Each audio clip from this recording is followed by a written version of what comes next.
जय हिंद दोस्तों, good evening. एक बार आप सभी का फिर से स्वागत है। और आज हम इकोनॉमिक्स की क्लास सेकेंड क्लास स्टार्ट कर रहे हैं। और इस क्लास में हम लोग बैंक चैप्टर शुरू कर रहे हैं। एक आसान सा टॉपिक है।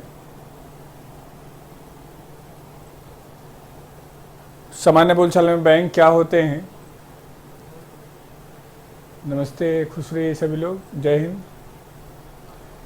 सामान्य बोलचाल में बैंक का मतलब क्या है? तो एक ऐसी संस्था जो डिपॉजिट और क्रेडिट दोनों करती हो, जो पैसे लेते भी हों और देते भी हों। जनरली क्या होगा, कई बार हम पैसे, चलो ये आगे हम डिस्कस कर लेंगे कि बैंक और फाइनेंशियल इंस्टीट्यूशन में क्या अंतर है। अभी के लिए जहाँ पे हम सामान्य लेन देन करते हों, डेबिट कार्ड क्रेडिट कार्ड दोनों इशू करते हो। बैंकों के ओरिजिन के लिए अलग अलग इतिहास है। फ्रेंच में अलग मीनिंग है, जर्मन में अलग मीनिंग है, तो उस पर हम नहीं जाएंगे। हम आएंगे सीधे भारत के इतिहास पर।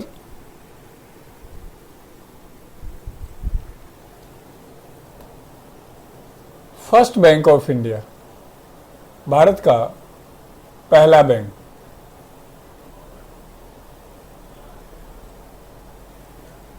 तो भारत का जो पहला बैंक है वो है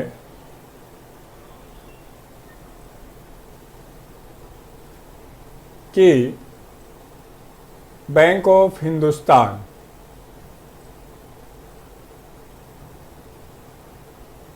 सेवनटीन 1770 इन कोलकाता में by Alexander and company, Alexander और कंपनी के द्वारा स्थापित किया गया था।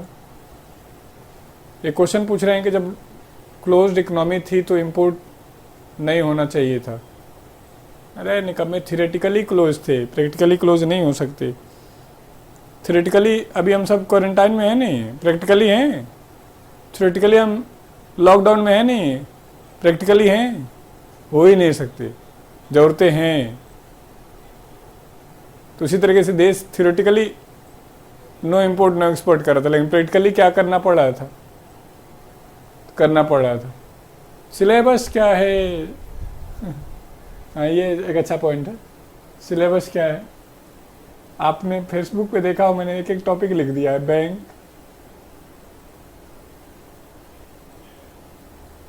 प्लानिंग, इन्फ्लेशन, हिंदी में मुद्रास्फीति, बजट, नेशनल इनकम, राष्ट्रीय आय,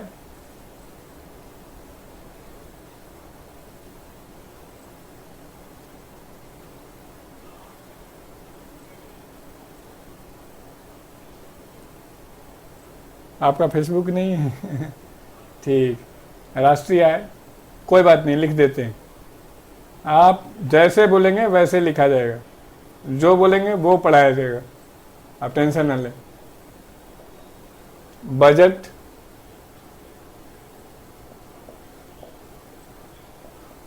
बैलेंस ऑफ पेमेंट,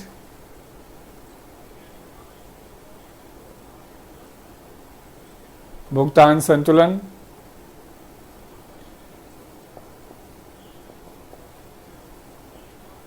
तो 1 2 3 4 5 6 7 वर्ल्ड इकोनॉमिक ऑर्गेनाइजेशन,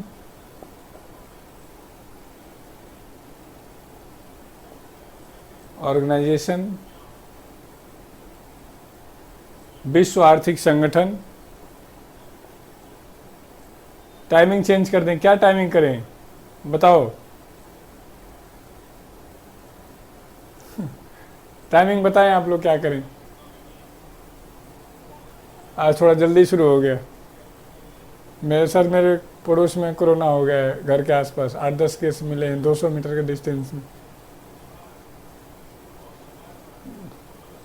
नाइट में कर दो, 8 तक कर दीजिए। अभी कुछ दिन चलने दो 8:30। जैसे ही ये पॉलिटी थोड़ा ख़त्म होगा, फिर उसके बाद हम 8 बजे कर देंगे, वीक में 7 डेज करके। 2 से 4 कर दो। 2 से 4 दिन में तो हो ही नहीं सकता है, होगा तो रात में हो सकता है। रात में हो सकता है 9 से 11, 10 से 12, ऐसे हो सकता है। टैक्स, कर, पॉवर्टी, गरीबी एंड अनएम्प्लॉयमेंट, रोजगार।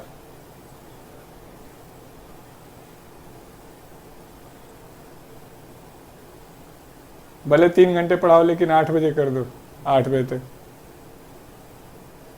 10 से 12।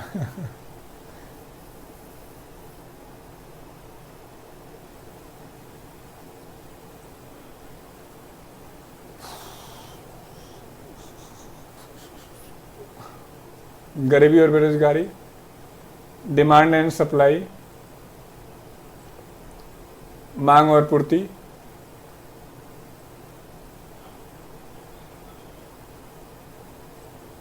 कॉस्ट, लागत, रेवेन्यू, आगम, यूटिलिटी, उपयोगिता, मार्केट, बाजार। सारे टॉपिक डिटेल से पढ़ाएंगे ना। में पैसे नहीं दिए हैं तुमने कि डिटेल से पढ़ाएंगे, बिल्कुल डिटेल से पढ़ाएंगे। Money market and capital market, 2 तरीके से मार्केट डिस्कस करेंगे।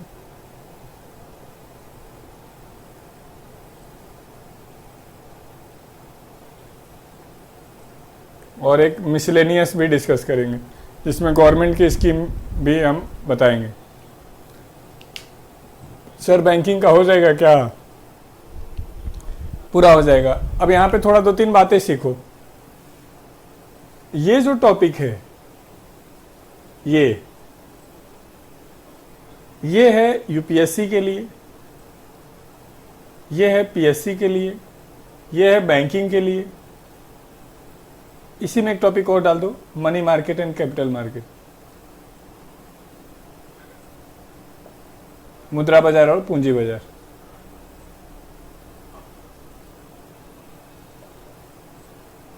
ये है आपके स्टेट एग्जाम, पुलिस और इस तरीके के लिए। और ये जो मेनली 5 चैप्टर है ये है एसएससी के लिए।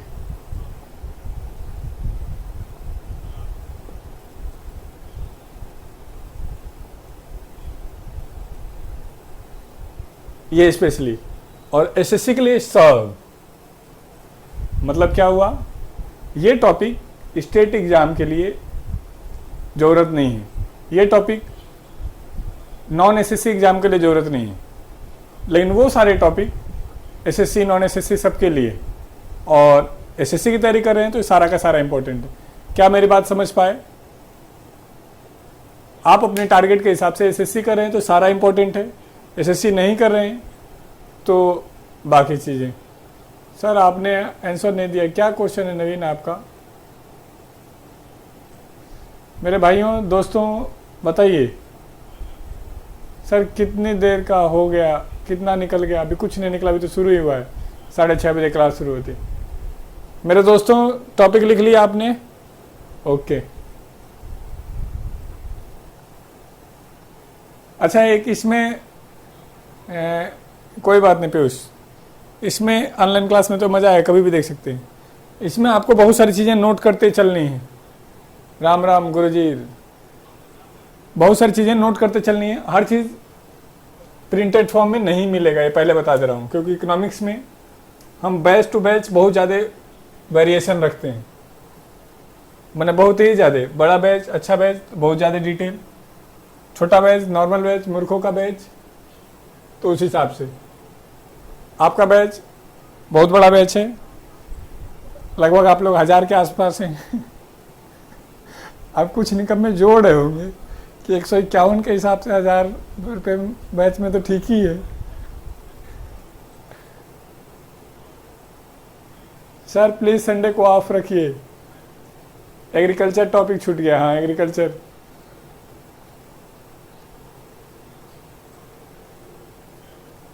इस बार 1000 प्लस है कपिल, लगभग 1056 तक हो गया था अभी बैच स्टार्ट होने से पहले। अभी देख रहा हूँ बैच चल रहा है, उस समय भी हो रहा है। क्योंकि फ्री वाला ख़त्म कर दिया। ऐप में डाउनलोड का ऑप्शन दीजिए। डाउनलोड का नहीं, मैं आपको यकीन दिलाता हूँ मेरी वीडियो को आपको दोबारा देखने की ज़रूरत नहीं पड़ेगी। ये दोबारा देखने की ज़रूरत पड़े तो मैं पढ़ाना छोड़ दूंगा। बहुत आराम से, प्यार से, धीरे धीरे समझाता हूँ।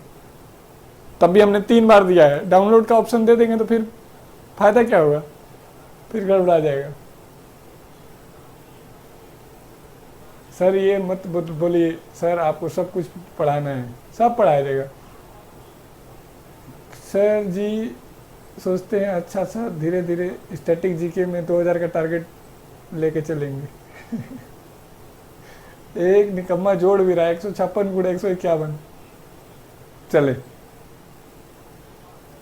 वैलिडिटी 6 मंथ है। वैलिडिटी आपका पूरा दिसंबर तक जाएगा।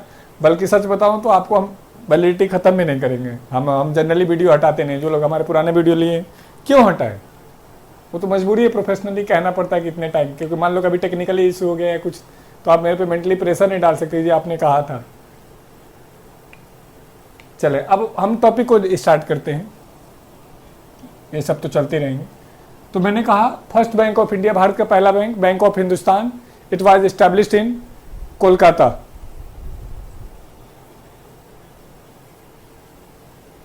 अब मेरे साथियों, मेरे दोस्तों, क्या बैंक ऑफ हिंदुस्तान आपको मिला? तो जवाब है कि नहीं, बैंक ऑफ हिंदुस्तान आपको नहीं मिला है।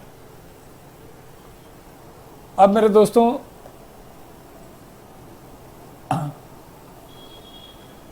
क्वेश्चन है कि present working oldest bank, working oldest bank, वर्तमान में कार्यरत सबसे पुराना बैंक। बताओ सबसे पुराना बैंक जो आज की डेट में आपको दिख रहा है वो कौन सा है मेरे बच्चों? इलाहाबाद बैंक। 1865, 1865। और इलाहाबाद बैंक का हेड ऑफिस कहाँ है? कोलकाता।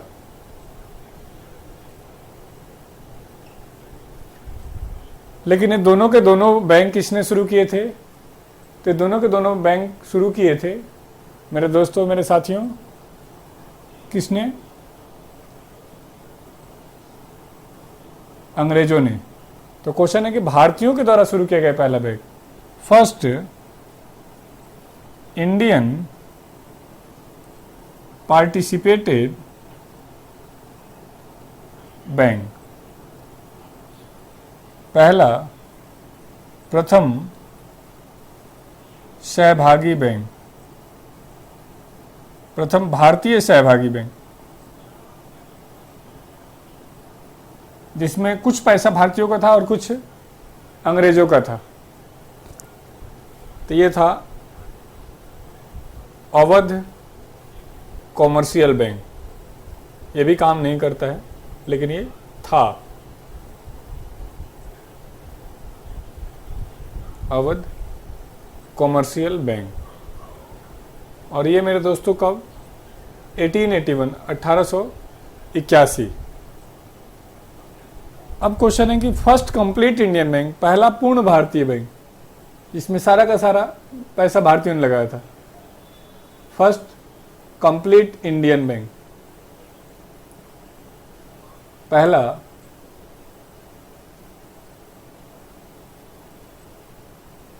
पूर्ण भारतीय बैंक।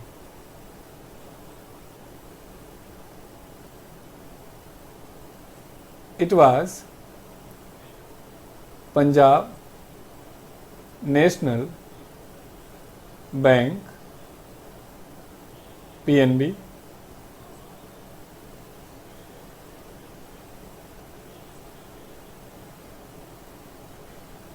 (1894) 1894। कहाँ? इन लाहौर, पाकिस्तान, लाहौर पाकिस्तान। बट क्वेश्चन है इसकी प्रेजेंट हेड ऑफिस इज, वर्तमान मुख्यालय तो वर्तमान मुख्यालय इज द न्यू दिल्ली।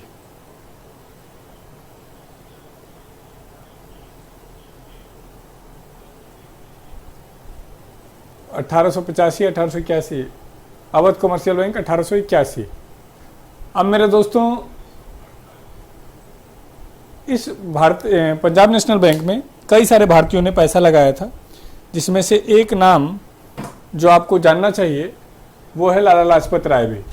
तो ये ऐसा नहीं कि वो अकेले थे, बहुत सारे लोगों ने पैसा लगाया। तो दो तरीके से क्वेश्चन, फर्स्ट और प्रेजेंट वर्किंग, और फिर भारतीयों के द्वारा जिसमें पहली बार पैसा लगाया गया और जो पूरा का पूरा पूर्ण भारतीय बैंक था। तो ये तो एक छोटा सा इतिहास है कि कब बैंक आए, कब किसने कौन लेके आया। अब मेरे साथियों क्वेश्चन है कि कितने प्रकार के बैंक होते हैं, जो हमें एग्जैक्टली सीखना है। तो अगला हेडिंग डालना है हमें, टाइप्स ऑफ बैंक, बैंकों के प्रकार। टाइप्स ऑफ बैंक, बैंकों के प्रकार।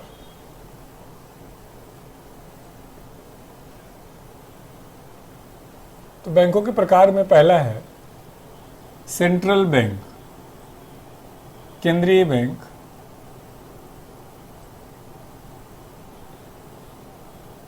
दूसरा कॉमर्शियल बैंक, व्यावसायिक बैंक।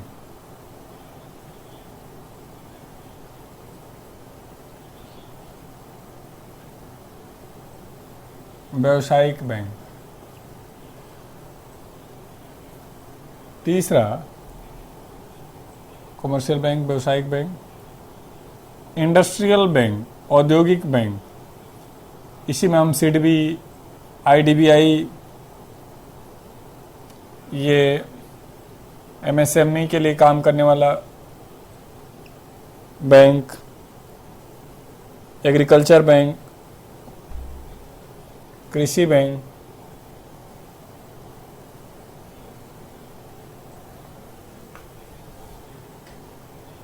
हेलो,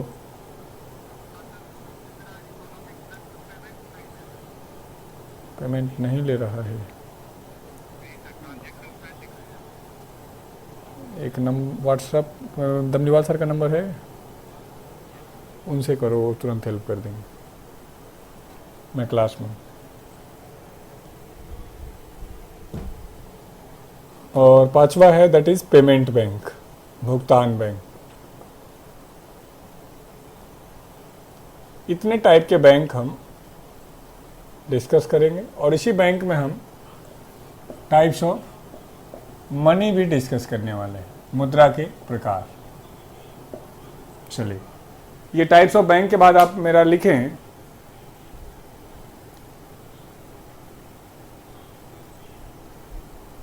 मैंने पीएनबी में फर्स्ट खाता खोला था। गुड इवनिंग सर, थोड़ा लेट हो गए। कोऑपरेटिव कमेटी बैंक भी तो है, ये आ जाएगा, एग्रीकल्चर बैंक में डिस्कस करेंगे। और पहला हेडिंग डालना है आपने सेंट्रल बैंक, केंद्रीय बैंक। तो मेरे दोस्तों क्वेश्चन है इसकी, व्हाट इज सेंट्रल बैंक, केंद्रीय बैंक किसे कहते हैं। तो एक ऐसा बैंक जो सरकार का हो, जो सरकार के लिए काम करता हो, जिसमें सिर्फ सरकार ही अपनी डीलिंग करती हो, जो पब्लिक डीलिंग ना करता हो।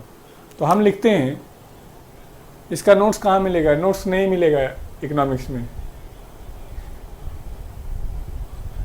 Bank of government is known as central bank. सरकार का बैंक केंद्रीय बैंक कहलाएगा।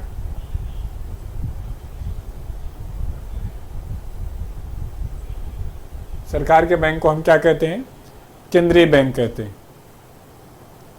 मतलब क्या, जो सरकार के लिए काम करता हो, जो पब्लिक के साथ डील ना करता हो। तो first central bank of world जो है विश्व का सबसे पुराना बैंक, अलग अलग बुकों में हो सकता है अलग अलग मिल जाए, इसीलिए क्वेश्चन नहीं आता है। जनरली हम सब कोई अप्रूव लेके चलते हैं, बैंक ऑफ इंग्लैंड 1664, 1664। तो हमने कहा कि विश्व का सबसे पुराना बैंक, कह रहे इंपीरियल बैंक भी तो था सब आएगा मेरे दोस्त, आप टेंशन नहीं, मतलब आप जहाँ तक सोचोगे सब आएगा। जब मैं चैप्टर खत्म करूँगा तो बताना कि इंपीरियल बैंक तो आया नहीं। तो हमने कहा कि first central bank bank of England, और सीधे अब आइए, Indian central bank is, Bharat का केंद्रीय बैंक कहाँ पर है? Indian central bank is, Bharat का केंद्रीय bank, Indian central bank is RBI. और मेरे साथियों हेडिंग डालिए आरबीआई। क्या फुल फॉर्म है आरबीआई का?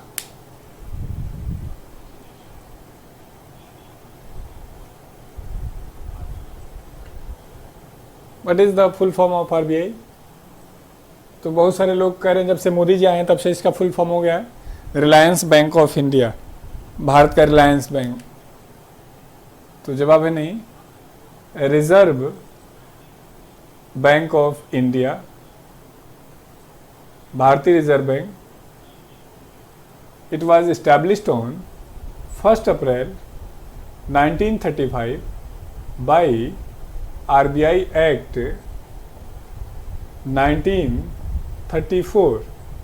आरबीआई अधिनियम 1934 पास हुआ था, और उस अधिनियम के पास होने के बाद 1 अप्रैल 1935 को आरबीआई की स्थापना की गई। इट वाज एस्टैब्लिश्ड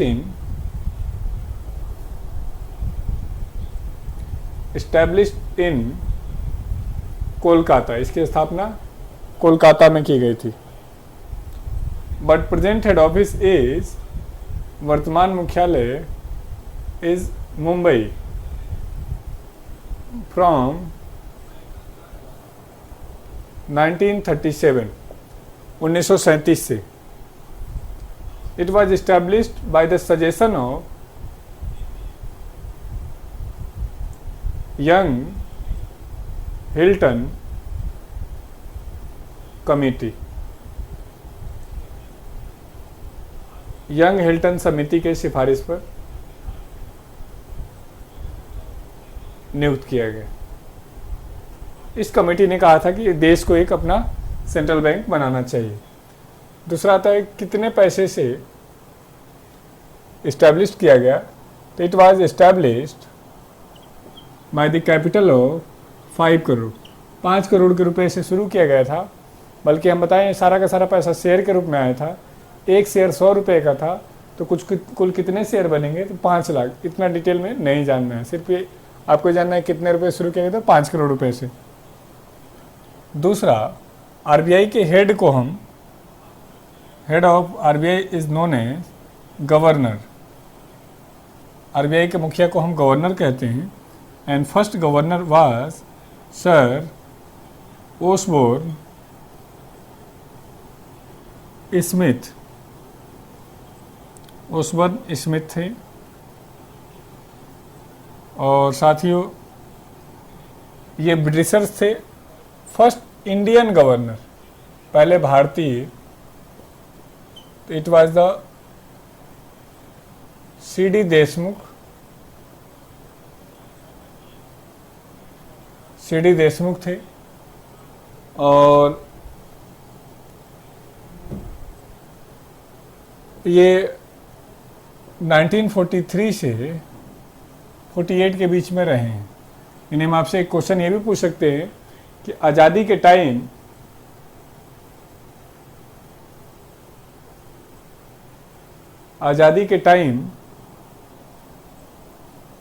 कौन गवर्नर था? तो हमने कहा सीडी देशमुख। और प्रेजेंट गवर्नर, वर्तमान गवर्नर शक्तिकांत दास हैं। शक्तिकांत दास हैं। ये 25th है, 25वें है। आरबीआई के गवर्नर का जनरली टाइम पीरियड 5 साल होता है, लेकिन 5 साल कुछ एग्जाम के लिए ठीक है, लेकिन ये 5 साल 3+2 में होता है। यानी सरकार को कंटिन्यू नहीं करना है या करना है, ये चेक करते हैं 3 साल बाद। यानी हम 3 साल बाद हम चाहें तो उनको मना भी कर सकते हैं। तो अगर हमसे लेकिन एग्जाम में पूछा जाए कि आरबीआई गवर्नर का टाइम पीरियड, तो आपने 5 साल ही करना है। और जो लोग पॉलिटिकल क्लास में थे उनको ये बात समझ में आती होगी कि आरबीआई के गवर्नर की नियुक्ति कौन करता है। हमने आपको सिखाया हुआ है कि किसी के भी अपॉइंटमेंट का बात आए तो कौन करेगा अपॉइंटमेंट मेरे दोस्तों, मेरे भाइयों, तो अपॉइंटमेंट करेंगे प्रेसिडेंट।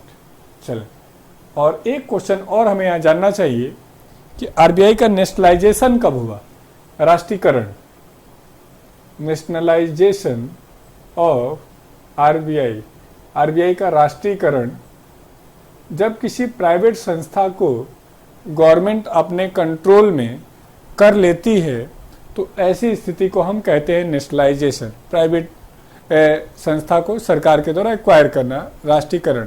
जैसे हमारी ज़मीन सरकार के द्वारा एक्वायर कर ली जाती है तो इकोनॉमिक्स के लैंग्वेज में दैट इज नेशनलाइजेशन। तो नेशनलाइजेशन किसने किया था? तो it was done on 1 January 1949। RBI का राष्ट्रीयकरण 1 जनवरी 1949 को किया गया था। चलें, ये बेसिक सा पॉइंट है और ये सारा कुछ आप लोगों को पता था। ये नॉर्मल पॉइंट है और इसमें किसी को कुछ भी नया हमने नहीं बताया। अब हम एग्जैक्टली इकोनॉमिक्स शुरू करते हैं, जहाँ पे अब आपको दिमाग लगाने की ज़रूरत होगी और जहाँ पर आपको थोड़ा सा मज़ा आएगा। अब हम शुरू करते हैं फंक्शन ऑफ आरबीआई, आरबीआई के कार्य। आरबीआई क्या करती है? तो आरबीआई का जो कार्य है वो है, बहुत सारे काम हैं, तो उसमें जो सबसे मेन काम है वो देखते हैं। RBI responsible for issuing of currency in India. RBI Bharat में मुद्रा निर्गमन का कार्य करती है, मुद्रा निर्गमन का कार्य करती है। Issuing of currency in India, Bharat में मुद्रा इशू करते हैं, मनी इशू करते हैं। तो क्वेश्चन है कि आरबीआई कितना मनी इशू कर सकते हैं? तो जवाब है कि आरबीआई कितना भी मनी इशू कर सकते हैं, इसमें कोई लिमिटेशन नहीं है। क्वेश्चन है कि आरबीआई कैसे मनी इशू करते हैं, क्या तरीका है? तो उसमें से कुछ तरीका भी हम सीखेंगे कि आरबीआई कैसे मनी इशू करते हैं, कितना इशू करते हैं। ज़्यादा इशू कर देंगे तो क्या हो जाएगा, कम करेंगे तो क्या होगा, अभी आरबीआई को मार्केट में मनी क्यों ज़्यादा फ्लो करना पड़ा है। ऐसे ढेर सारे क्वेश्चन के जवाब आज और कल की क्लास में आपको, यानी परसों की क्लास में मिल जाएगी। सॉरी, कल संडे है, कल भी इकोनॉमिक्स की क्लास है। अब देखो, RBI was established on 1 April 1935। RBI 1 अप्रैल 1935 को स्थापित की गई और इसने स्थापना के बाद अपना कार्य करना शुरू कर दिया और 31 दिसंबर 1948 तक इस पर आरबीआई का कंट्रोल था, सॉरी ब्रिटिशर्स का। तो जो कुछ भी नोट बनाते थे वो ब्रिटिशर्स के नाम से ही हम बनाते थे, अंग्रेजों के नाम से। और उसमें महारानी जॉर्ज पंचम, इन लोगों के अप्रूवल की जरूरत पड़ती थी। फिर हमने देखा कि 1 जनवरी 1949 को इस पर हम भारतीयों ने अपना कंट्रोल कर लिया। 1949 से पहले प्राइवेट नहीं था, हमने ये नहीं कहा, ब्रिटिशर्स का था, तो ब्रिटिशर्स से भारत सरकार ने ले लिया, लोगों का शेयर था। आज के डेट में नेशनलाइजेशन का मतलब होगा किसी प्राइवेट संस्था को सरकार के द्वारा अपने कंट्रोल में कर लेना। और ऐसा भी नहीं है कि प्राइवेट संस्था, जब भी किसी संस्था को सरकार अपने कंट्रोल में करे तो उसको हम नेशनलाइजेशन कहते हैं। तो 1 जनवरी 1949 को भारत ने इस पर अपना कंट्रोल कर लिया और कंट्रोल करने के बाद नोट जारी करने का एक सिस्टम शुरू किया जिसको हम कहते हैं पीआरएस, प्रोपोर्शनल रिजर्व सिस्टम, आनुपातिक आरक्षित प्रणाली। प्रोपोर्शनल रिजर्व सिस्टम, आनुपातिक आरक्षित प्रणाली।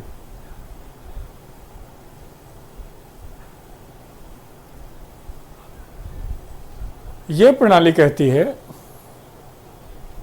कि आपको जितना नोट बनाना है आप बनाइए एज आरबीआई।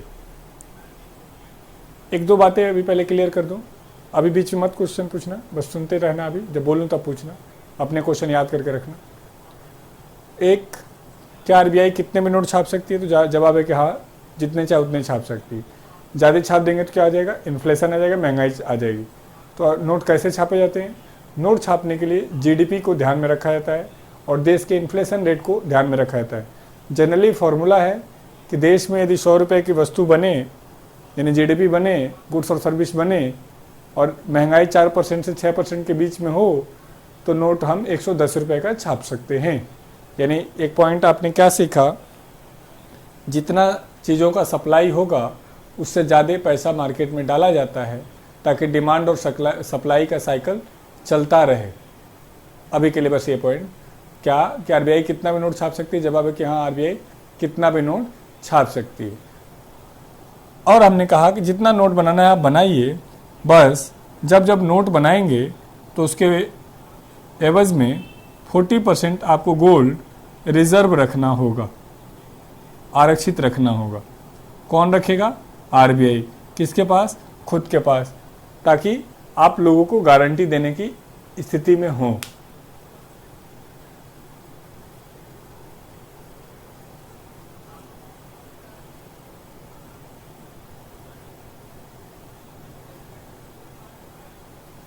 अभी निकम्मो फालतू क्वेश्चन मत पूछो कि नेशनलाइजेशन के लिए कितने शेयर लेते हैं, क्या लेते हैं। अभी कुछ फालतू नहीं, सब आएगा। तेरा जमीन खरीदने का कोई फिक्स अमाउंट है? कितने का जमीन तेरा खरीदा जाएगा?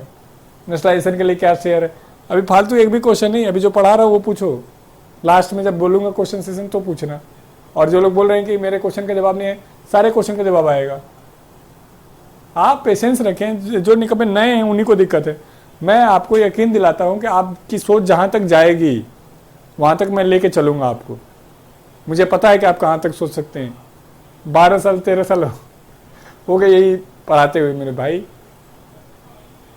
अचानक 10-12 क्लास में एक बार कोई भी लगेगा ये क्वेश्चन नया है जो हम नहीं बताते, तो आप यकीन रखें, भरोसा रखें, बस अभी समझते चलें, जहां जहां समझाएंगे तो उससे क्या रिदम बना रहेगा। एक तो कमेंट देखते हैं और आपका मतलब चीज़ें इधर उधर भटक जाते हैं, तो अभी थोड़ा सा प्रेशर कंट्रोल रखें। तो हमने कहा नोट जारी करने के लिए ये शर्त रखा गया कि जितना नोट बनाएंगे उसका 40% गोल्ड आपको रखना होगा। इसका मतलब क्या है? यदि सरकार को 10 लाख का नोट छापना होगा तो 4 लाख का गोल्ड रखना होगा। सरकार को 10 करोड़ का नोट छापना होगा तो 4 करोड़ का गोल्ड रखना होगा। जिस मल्टीपल में आप नोट बना रहे हैं उसी मल्टीपल में आपको गोल्ड रखना होगा। ये ध्यान से देखो तो ये अपने आप में एक टिपिकल प्रोसेस है। हर बार 40%, यानी ऐसा हो सकता है कि आपको नोट बनाना है, आपकी डिमांड है, लेकिन आपके पास गोल्ड नहीं है तो आप नहीं छाप सकते। दूसरा, आपके वहाँ पॉपुलेशन बढ़ेगा, जीडीपी बढ़ेगी और गोल्ड नहीं बढ़ रहा है, तो क्या आप नोट छाप पाएंगे? तो जवाब है नहीं। तो धीरे धीरे इस सिस्टम में दिक्कत आने लगी। तो ये सिस्टम हम लोगों ने 31 मार्च 1957 को जा कर के ख़त्म कर दिया और अब हम 1 अप्रैल 1957 से एक नया सिस्टम लेके आए जो आज तक चल रहा है।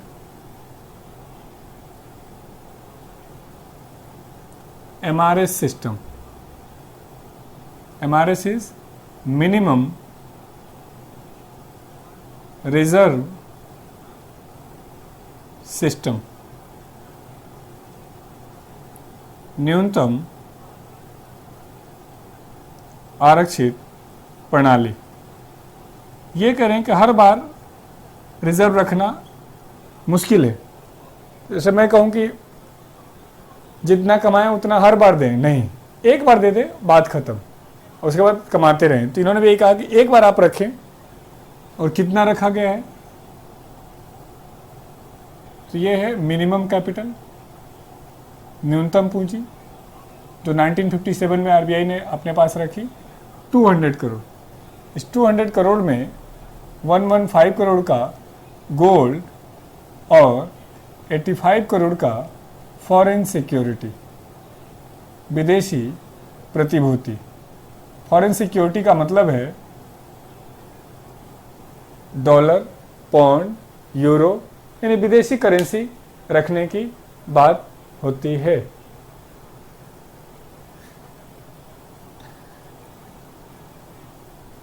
दो पॉइंट हुआ कि पहले प्रोपोर्शनल सिस्टम था जिसमें 40% गोल्ड रखना पड़ता था। ये 31 मार्च 1957 तक चला। इसमें दिक्कत आने लगी तो सरकार ने 1 अप्रैल 1957 को ये सिस्टम चेंज करके एमआरएस सिस्टम शुरू कर दिया। एमआरएस सिस्टम 1 अप्रैल 1957 को शुरू हुआ। एमआरएस के तहत 200 करोड़ का रिजर्व रखा जाता है। इस 200 करोड़ में 115 करोड़ गोल्ड और 85 करोड़ की फॉरेन सिक्योरिटी। फॉरेन सिक्योरिटी का मतलब है विदेशी पैसा। तो अब हमसे एग्जाम में क्या पूछते हैं, पीआरएस का फुल फॉर्म क्या है, पीआरएस कब से कब तक चला था, एमआरएस कब आया, एमआरएस का फुल फॉर्म क्या है, एमआरएस में कितना गोल्ड है, कितनी फॉरेन सिक्योरिटी है। यहाँ तक आपके मन में कोई क्वेश्चन हो तो आप मेरे से पूछें। सिर्फ अभी यहीं तक का पूछना है, इसके अलावा नोट फोट का भी कोई क्वेश्चन नहीं पूछना है। एमआरएस क्या है, पीआरएस क्या है, क्यों लाया गया। जैसे किसी ने पूछा है कि गोल्ड कहाँ से लाते हैं, इतनी गोली मारी जाएगी निकम्मे, पैसा कहाँ से लाता है तू मुझे फीस देने के लिए, इसका कोई क्वेश्चन हुआ। कमा के लाता होगा, माइन से लाता होगा, किसी देश से कर्जा लेके आता होगा। गोल्ड कहाँ से लाते हैं। जल्दी जल्दी, और कोई यहां तक क्लियर हो तो, और यदि कोई यहाँ डाउट हो तो, यदि आप पेपर देखेंगे तो आपको समझ में आएगा कि एमआरएस पीआरएस अभी भी 200 करोड़ है क्या सर। यस, एमआरएस 200 करोड़ उसी समय रख दिया गया। मिनिमम का मतलब ये कि एक बार रखिए, बार बार नहीं।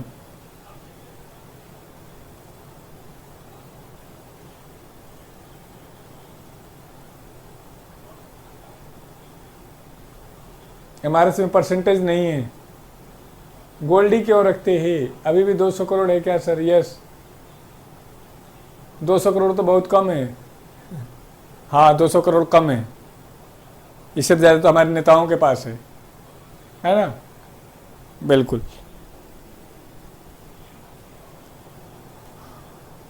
गोल्ड ही क्यों रखते हैं, तो gold is the universal currency, reliable currency. मतलब गोल्ड हर देश में एक क्या कहते हैं, फ्यूचर सिक्योर मेटल के रूप में एक्सेप्ट किया जाता है। इसीलिए हर देश, जैसे मान लो मैं आपसे कह सकता था कि लोहे का रिजर्व रख लो, लेकिन लोहे को उतनी वैल्यू होनी चाहिए। मैं आप कहता कि प्लेटिनम रख लो, तो प्लेटिनम उतना होना भी चाहिए। तो एक ऐसी करेंसी, एक ऐसा मेटल जो हर देशों के द्वारा एक्सेप्ट किया गया, यूनिवर्सल करेंसी के रूप में कह सकते हैं, तो वो गोल्ड को एक्सेप्ट किया गया। अमेरिका में कौन सा सिस्टम है, मिनिमम कैपिटल फिक्स है क्या सर। यस, मिनिमम फिक्स है। बहुत पैसा छाप के गरीबों को देंगे तो क्या गरीबी मिट जाएगी क्या सर। एमआरएस सिस्टम क्यों खत्म किया, निकम्मे दिखाए नहीं।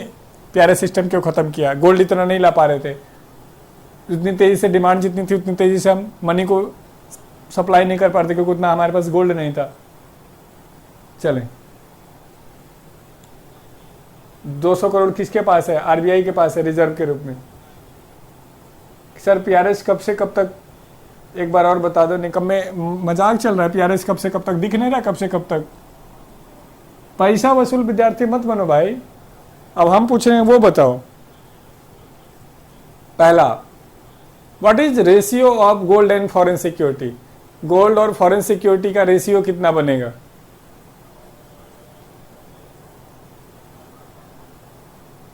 $200 करोड़ रखना है तो उसमें हमने कहा कि 115 करोड़ का गोल्ड रखिए और 85 करोड़ का फॉरेन सिक्योरिटी। तो रेशियो क्या बनेगा,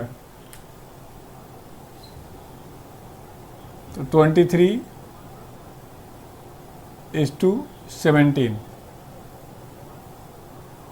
फॉरेन सिक्योरिटी क्यों रखते हैं, तो फॉरेन सिक्योरिटी एक्सचेंज को बनाए रखने के लिए। चलें, अब हम आपसे क्वेश्चन पूछ रहे हैं, वो आप बताएं। यहाँ से यही इतने से बात बन जाती है कि एमआरएस का फुल फॉर्म, एमआरएस कब आया, एमआरएस में क्या रखा गया। कई बार क्या करेंगे एग्जाम में, क्वेश्चन दिखाऊंगा आपको, ये सब जैसे ही चैप्टर खत्म होगा एक्सचेंज कर देते और बोलते हैं विच स्टेटमेंट इज रॉन्ग है, which statement is right. Gold की जगह फॉरेन सिक्योरिटी रख देंगे, फॉरेन सिक्योरिटी की जगह गोल्ड रख देंगे। सर टेम्पल में गवर्नमेंट को क्या नहीं अडॉप्ट कर सकती, इकोनॉमी बूस्ट में करने में हेल्प मिलेगी, फिर ये स्टेप क्यों मुश्किल है? देख रहे हैं दोस्तों, कह रहा है कि मंदिरों में जो गोल्ड रखा गया है वो सरकार क्यों नहीं ले रही है इकोनॉमी को पुशअप करने के लिए। क्या ये कोई हिंदू बर्दाश्त करेगा भगवान का पैसा सरकार ले ले? ये गलत। हम देश को झुका सकते हैं लेकिन मंदिरों के पैसे को हम आपको हाथ नहीं लगाने देंगे। आप हाथ लगा के तो देखिए, ऐसे बहुत सारे लोग सोचते हैं। तो पॉइंट है कि आपका सजेशन ठीक है, लेकिन हमने आपको सिखाया है कि रिलीजियस मैटर एक इमोशनल मैटर होता है। तो सरकारें ऐसी कोई भी डिसीजन लेंगी तो देश के बहुत सारे नासमझ मूर्ख लोग इसका विरोध करना शुरू कर देंगे। तो इसलिए सरकारें ऐसी चीज़ों से बचती हैं। लेकिन इन फ्यूचर यदि इमरजेंसी लग जाएगी, दिक्कत हो जाएगी, तो सरकारें सारे स्टेप लेंगी। आपका सजेशन सही है। चले, दूसरा क्वेश्चन है मेरे साथियों, मेरे दोस्तों, आरबीआई जितने जितने रुपए के नोट छापती है उन सभी नोटों के एक एक नोट किसी व्यक्ति के पर्स में है तो कुल कितने नोट हैं? आरबीआई जितने जितने रुपए का नोट छापती है उन सभी नोटों के एक एक नोट किसी व्यक्ति के पर्स में है तो उस व्यक्ति के पर्स में कुल कितने रुपए हैं? बताइए। आरबीआई जितने जितने रुपए के नोट छापती है उन सभी नोटों के एक एक नोट किसी व्यक्ति के पर्स में तो कुल कितने रुपए? जल्दी जल्दी जल्दी जल्दी। लॉकडाउन 30 जून तक बढ़ गया।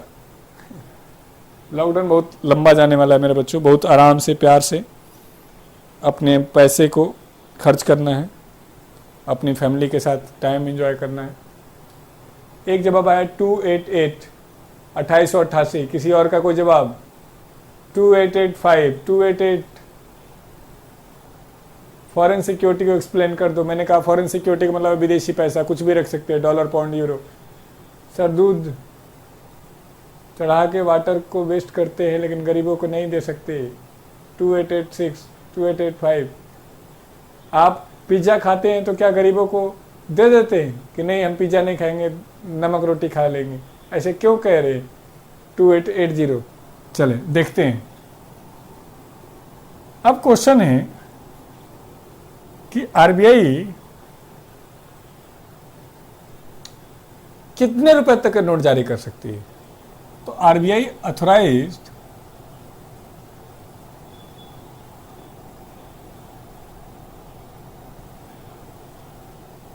टू इशू ₹2 to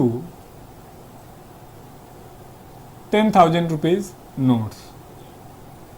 आरबीआई ₹2 से 10,000 रुपए तक के नोट जारी कर सकती है। मंदिर सरकार की प्रॉपर्टी है क्या सर? नहीं, मंदिर बिल्कुल सरकार की प्रॉपर्टी नहीं। मंदिर किसी संस्था, ट्रस्ट का हो सकता है। ₹2 से 10,000 रुपए तक के नोट जारी कर सकते हैं। But presently it is issuing up to 2,000 rupees note, परंतु यह वर्तमान में 2,000 रुपये तक के नोट जारी करते हैं। हमने क्या कहा? 10,000 तक का कर सकते हैं। और कितने तक जारी करते हैं? 2,000 रुपये तक का जारी करते हैं। अब मेरे बच्चों, भारत में अब तक का सबसे बड़ा नोट कितने का जारी हुआ है? भारत में अब तक का सबसे बड़ा नोट कितने का जारी हुआ है? तो भारत में जो अब तक का सबसे बड़ा नोट जारी हुआ है वो 10,000 का जारी हुआ है, 5,000 का जारी हुआ है, 1,000 का जारी हुआ है। और इन तीनों नोटों को 1978 में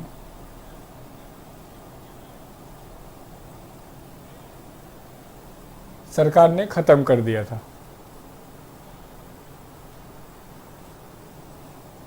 और इनके जगह पर आफ्टर 22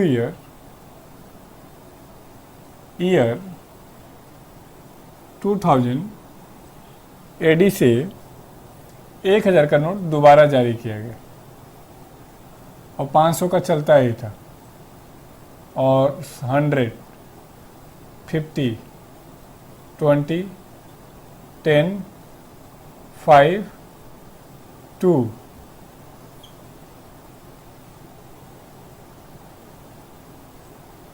1687 हुआ करता था और नंबर ऑफ नोट 8 हुए करते थे। लेकिन अचानक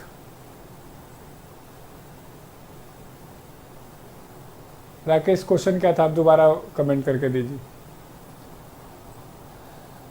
अचानक 8 नवंबर को रात को 8 बजे 2016 में मेरे प्यारे देशवासियों, आप मुझे 50 दिन दें, मैं देश पे आतंकवादी हमला नहीं होने दूंगा, देश की गरीबी दूर कर दूंगा, मैं सारी ब्लैक मनी ख़त्म कर दूंगा और इसके लिए मैं आज रात को 12 बजे से 500 और 1000 के नोट ख़त्म कर रहा हूँ। 50 दिन बाद मैं देश को बदल दूंगा। और 1000 का नोट शुरू करके 2000 का नोट शुरू कर दिया गया, 500 का नया नोट ला दिया गया, 200 का ला दिया गया, 100, 50, 20, 10, 5, 2 इतने नोट अभी ला दिए गए। इनको यदि आप जोड़ेंगे तो 2887 इनकी वैल्यू होगी और नंबर ऑफ नोट 9 होंगे। तो ये क्वेश्चन था कि RBI last year government RBI से कुछ मांग रही थी, वो कौन सी मनी थी?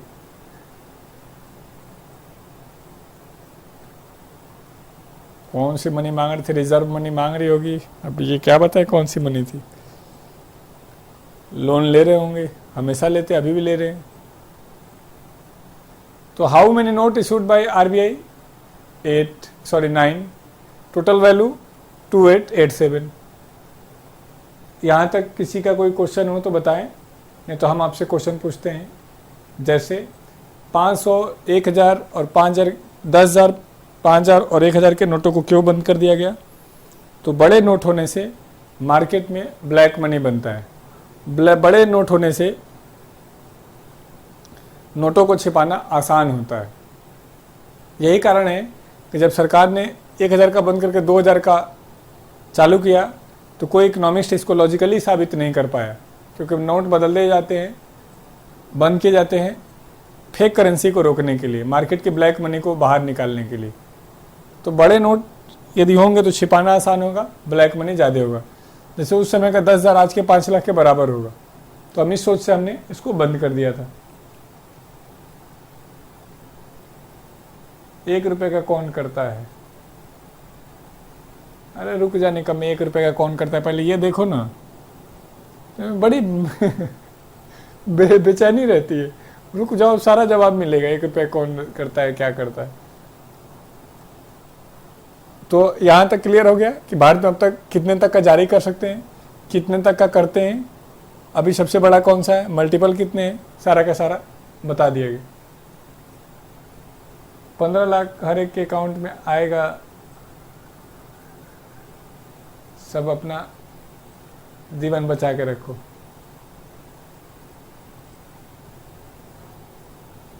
एक रुपए के नोट नहीं होते क्या? नोटबंदी का कितना बेनिफिट हुआ? यदि मैं बोलूँगा तो आपको मैं कांग्रेसी और बीजेपी वाला लगूंगा। आप खुद समझदार हैं कि नोटबंदी का कितना फ़ायदा हुआ। देखो, पहले एक लॉजिकल बात, नोटबंदी एक अच्छा स्टेप था, इसमें कहीं कोई गलत उद्देश्य नहीं है। नोटबंदी होते रहना चाहिए। हर एक बुक है a problem of rupees, Ambedkar ji ने लिखा है, जिसमें उन्होंने लिखा कि 5 साल से 7 साल के बीच में नोटों को बदल देना चाहिए, ताकि मार्केट में ब्लैक मनी को बाहर किया जा सके, फेक करेंसी पर रोक लगाया जा सके। और ये होते रहना चाहिए, इसमें कहीं कोई गलत बात नहीं है। लेकिन ये लाया किसके लिए गया? ब्लैक मनी को रोकने के लिए। तो ब्लैक मनी होता किसके पास है, ये पहले ध्यान समझना है। क्या आम आदमी के पास होता है? जवाब है नहीं। उस बेचारे का तो जरूरत पूरा हो जाए वही बड़ी बात है।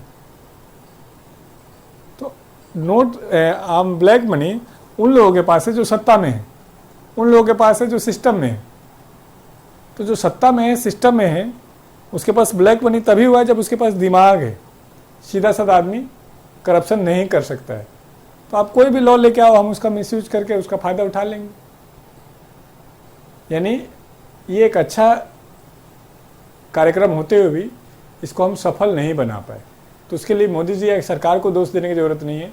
जो लोग सिस्टम है वो सारे के सारे सफल क्यों नहीं हुआ? तो आज तक किसी भी देश में नोटबंदी सफल नहीं हुआ है, न होगा, क्योंकि वो उन्हीं लोगों के द्वारा पॉलिसी बनाया जाता है या उन्हीं लोगों पर लागू किया जाता है जो ब्लैक मनी रखते हैं। तो ये सब एक जनता के बीच विश्वास पैदा करने के लिए, लोगों के बीच एक आस्था जनरेट करने के लिए कि हाँ सरकारें कुछ कर रही हैं और ये एक अच्छा क्रांतिकारी परिवर्तन होने वाला है।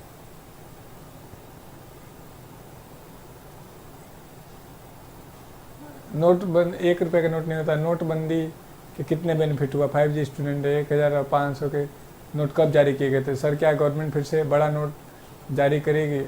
ऐसा क्या होता है सर, क्यों होता है सर? इसको छोटा लगातार बोलो, फाइनेंस मिनिस्टर करती है। चलो यहाँ तक हमने बता दिया।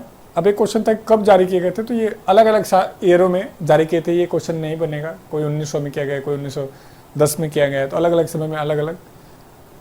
तो उस पर हमें नहीं आना है कौन सा नोट का, हमें नोट पे रिसर्च नहीं करना। अब जैसे मेरे से पूछो कि सर 2000 का नोट का साइज़ क्या होता है, हो सकता है, ऐसा क्वेश्चन नहीं है, पॉसिबल है, लेकिन ऐसा नहीं, ये क्वेश्चन नहीं आएगा। तो आपने रिसर्च नहीं करना है, जनरल में चलते चलना है। अब है कि 1 रुपये का नोट कहाँ है? 2 तक तो आ गया, 1 का कहाँ है? तो एक पॉइंट है, यूपी में चुनाव में इसका फायदा हुआ था। जिम्बाब्वे में 1 ट्रिलियन का नया नोट आया है।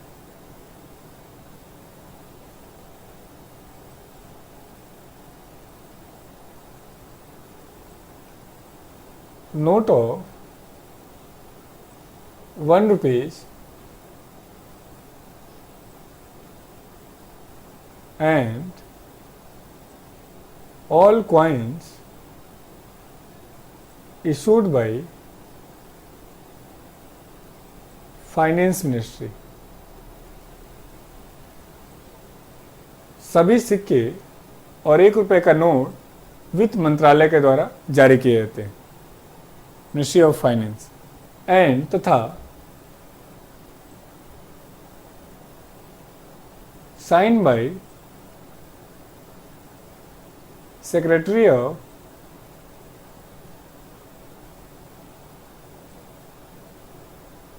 फाइनेंस मिनिस्ट्री तथा वित्त सचिव के द्वारा हस्ताक्षर किया जाता है। Sign by finance secretary and of finance ministry, वित्त सचिव के द्वारा हस्ताक्षर किया जाता है। अब मेरे बच्चों, ईश्वर ने जितना दिमाग दिया है सब लगा दो और बताओ why 1 rupees note issued by finance ministry. सारा सिक्का, सारा नोट आरबीआई जारी कर रही थी, तो 1 रुपये का नोट फाइनेंस मिनिस्ट्री क्यों जारी करती है? एक नोट दे देना मुझे, सारा नोट यदि कॉइन और साइन कब से होने लगे? अरे निकम्मे मूर्ख आदमी, कॉइन पे साइन कब से होने? 1 रुपये का नोट पे साइन की बात है। मुझे पक्का पता था कि एक आध मूर्ख बोलेंगे ही बोलेंगे कि इस कॉइन पे भी साइन होता है क्या?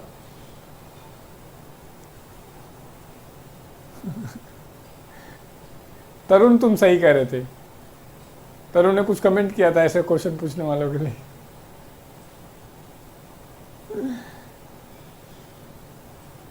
अपनी मौजूदगी के लिए गवर्नमेंट गारंटी है।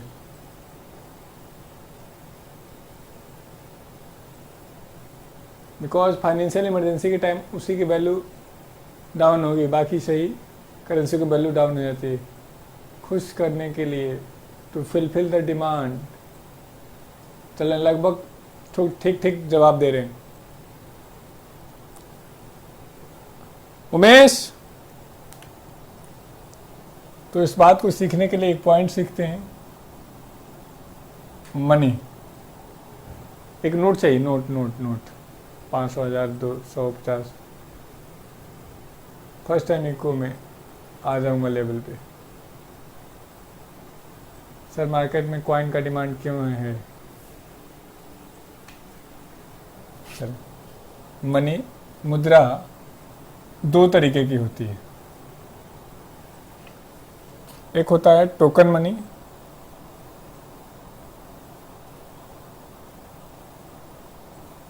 सांकेतिक मुद्रा, और दूसरा होता है स्टैंडर्ड मनी, मानक मुद्रा।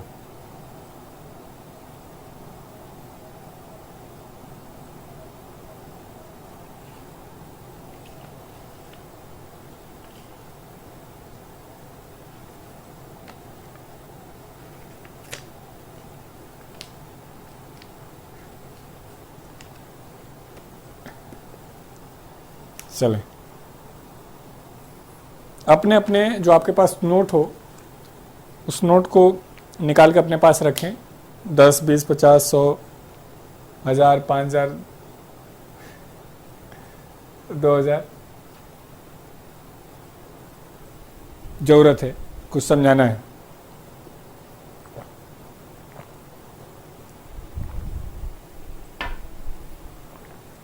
चलें, हम उम्मीद करते हैं कि आप सब अपने अपने हाथों में नोट ले लिए होंगे और अब जो मैं समझाऊंगा उसको समझ पाएंगे। पुराने वाले नोट होंगे यदि आपके हाथ में, तो ऊपर हिंदी में लिखा है भारतीय रिजर्व बैंक और नीचे इंग्लिश में लिखा है रिजर्व बैंक ऑफ इंडिया। नए वाले में लेफ्ट साइड में हिंदी में भारतीय रिजर्व बैंक और राइट साइड में रिजर्व बैंक ऑफ इंडिया। एक तो ये है। दूसरा जो उसके जस्ट नीचे एक काम का पॉइंट है, यदि ध्यान से देखें तो लिखा गया है केंद्र सरकार के द्वारा प्रत्याभूत, guaranteed by the central government. यही हमारे काम का पॉइंट है। यहाँ पर गारंटी कौन दे रहा है? Central government. और फिर नीचे देखेंगे तो हिंदी में लिखा है मैं धारक को इतने रुपए अदा करने का वचन देता हूं, और हमारे आरबीआई के गवर्नर का साइन है।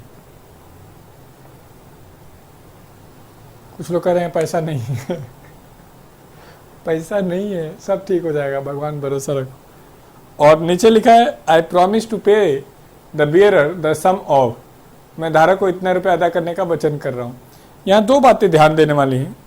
एक, गारंटी किसने दिया है? सेंट्रल गवर्नमेंट ने। और प्रॉमिस किसने किया है? तो आरबीआई ने।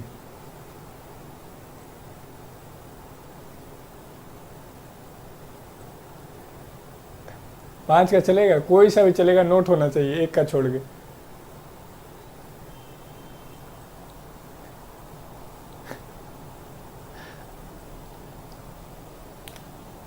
अब मेरे दोस्तों,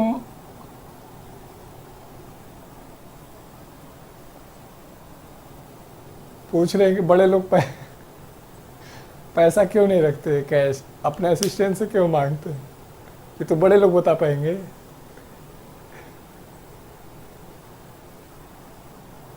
अब मेरे बच्चों,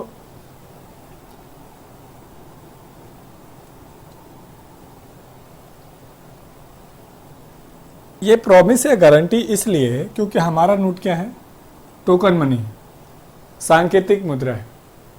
टोकन मनी क्या है वो समझिए। अब थोड़ा सा पेशेंस रखेंगे, फिर वापस आएंगे। जिस मनी का फेस वैल्यू, बाजार मूल्य, उसके कॉस्ट ऑफ प्रोडक्शन से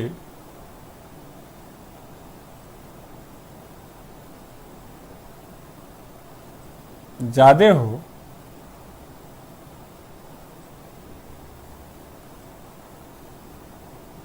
उसको हम टोकन मनी कहते हैं, सांकेतिक मुद्रा कहते हैं।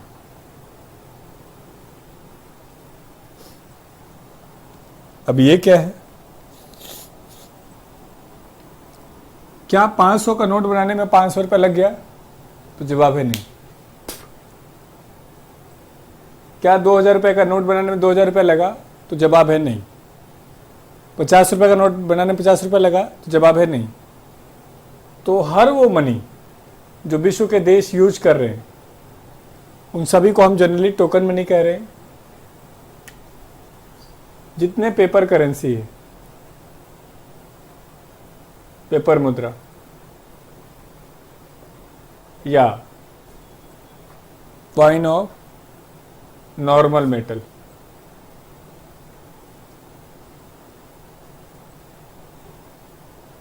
सामान्य धातु के सिक्के,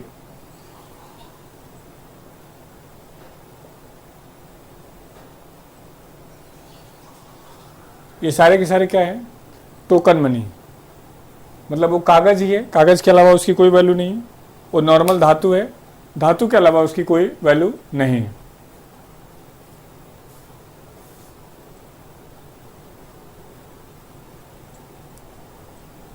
तो जब टोकन मनी होगा तो सरकार को उस पर प्रॉमिस लिखना पड़ेगा, वादा लिखना पड़ेगा। क्यों? कागज जैसे पुराना वाला जो 1000 का, जब पुराना वाला 1000 रुपये का नोट है, क्या अब उसकी कोई वैल्यू है? जवाब है नहीं। क्यों? अब उसको सरकार ने मना कर दिया कि जी अब हम इसको एक्सेप्ट नहीं करेंगे। 2 मिनट बाद वापस आएंगे इस पे। स्टैंडर्ड मनी, जिस मनी का फेस वैल्यू उसके कॉस्ट ऑफ प्रोडक्शन के बाजार मूल्य उसके उत्पादन लागत के बराबर हो, वैसे मनी को हम स्टैंडर्ड मनी कहते हैं। और इसका एग्जाम्पल है गोल्ड कॉइन, सिल्वर कॉइन।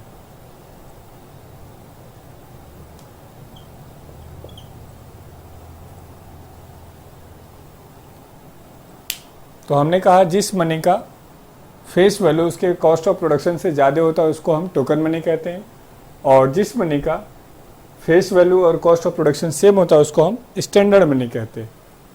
विश्व के लगभग 99.999% देश टोकन मनी का यूज कर रहे हैं। इसको शायद ही पूरे विश्व में कोई यूज करता हो। स्टैंडर्ड मनी कोई भी देश लगभग यूज नहीं कर रहा है, क्योंकि इसके लिए बहुत रिच होना होगा, बहुत अमीर होना होगा, तब जनरली कोई भी देश इसको उपयोग कर पाएगा। क्लियर है? हमने कहा कि ये जनरली कोई भी देश नहीं यूज कर रहा है, विश्व के सभी देश टोकन मनी यूज कर रहे हैं। टोकन मनी के साथ अच्छी बात क्या है? इसको बनाना आसान है, बनाने में खर्चा कम लगता है, इसीलिए देश में जितनी भी ज़्यादा करेंसी की ज़रूरत हो सरकारें बना सकती हैं।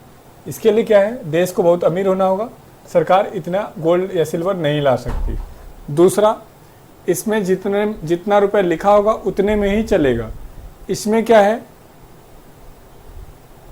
कि जितना गोल्ड का करेंसी वैल्यू बढ़ेगा, करेंसी की वैल्यू बढ़ जाएगी, जितने ही सिल्वर की वैल्यू कम होगी करेंसी की वैल्यू कम हो जाएगी, और ये आपस में डिस्प्यूट का एक बड़ा कारण बन सकता है। लेकिन इसमें जितना लिखा होगा उतने में ही चलेगा। तो हमने यहाँ एक बात सिखाने का प्रयास किया कि विश्व के सभी देश टोकन मनी ही क्यों बनाते हैं। तो मैंने कहा इसको बनाना भी आसान है और चलाना भी आसान है। इसको बनाना भी मुश्किल है और चलाना भी मुश्किल है। क्या यहाँ तक क्लियर है? क्या कह रहे इंडिया में पहले गोल्ड कॉइन ही यूज करते थे। पहले नहीं मेरे दोस्त, बहुत पहले, थोड़ा बहुत गुप्ता पीरियड में, इंडो ग्रीक जब फेज आया था तब, मिनांडर था तब, आपने उसके बाद हम नहीं कर पाए। क्या टोकन मनी समझ गए? क्या स्टैंडर्ड मनी समझ गए? विश्व के सभी देश टोकन मनी क्यों पसंद करते हैं? विश्व के देश स्टैंडर्ड मनी क्यों नहीं बना पाते हैं? यहाँ तक कोई दिक्कत है? क्लियर है? यस। चले, यहाँ पे कोई क्वेश्चन हो टोकन मनी या स्टैंडर्ड मनी तो आप मेरे से पूछ सकते हैं। 1901 में सिल्वर कॉइन थे। अरे निकम्मे, मूर्ख आदमी, सिल्वर कॉइन होना गोल्ड आज नहीं है। गोल्ड कॉइन आज भी गोल्ड कॉइन है। आज सिल्वर कॉइन नहीं, आज जाके छपवा ले तू। मेन सर्कुलेशन में क्या है? सिल्वर कॉइन था मेन सर्कुलेशन में, असरफिया हुआ करती थी। अब आते हैं दूसरे पॉइंट पर।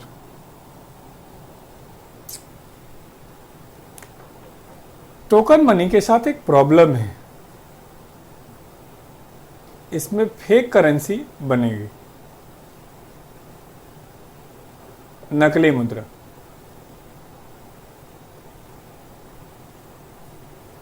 क्योंकि इसका बनाने का कॉस्ट कम है,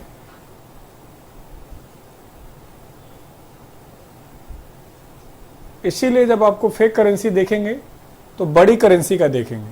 कभी आपने 10, 20, 50 का नहीं देखा। आप चूरन वाले नोट को मत कहना कि नकली है, वो बच्चों का है। लेकिन जो बड़े नोट है वही नकली होंगे। इसीलिए सरकारें टाइम टू टाइम चीज़ों को चेंज करती रहती है, डिज़ाइनों को। एक क्वेश्चन आया है कि पिक्चर, सिक्कों पर पिक्चर बनाने का क्या कॉन्सेप्ट है? तो अलग अलग दिन अलग अलग कपड़ा क्यों पहनता भाई निकम्मे? अलग अलग दिन इसलिए अलग अलग कपड़ा पहनना है कि थोड़ा ठीक सा दिखे। तो सरकार ने अपने हर नोट को, हर सिक्के को अलग अलग डिज़ाइन दिया ताकि पहचानने में ईजी हो। हमारे जो राष्ट्रीय प्रतीक हैं, मान सम्मान है, उनको हम सम्मान दे सके। हो सकता है एक ही कर दें इन फ्यूचर, हम जब मोदी जी को सारी फोटो पे बना ले, ऐसा कोई दिक्कत थोड़ी नहीं। गांधी को हमने सारे फोटो पे नहीं डाल रखा, पीछे हमने अलग अलग डाल रखा है। तो ऐसा कोई बहुत बड़ा वो नहीं होगा कि सिक्कों पर अलग अलग क्यों डालते। दूसरा,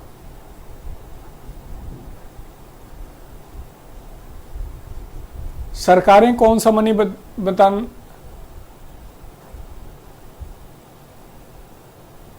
गांधी जी क्यों है नोट पे? तो कौन होने चाहिए नोट पे? ये मत कहना भगत सिंह, क्योंकि भगत सिंह का सम्मान नोट पे आने से नहीं होगा। नोट का सम्मान भले बढ़ जाएगा।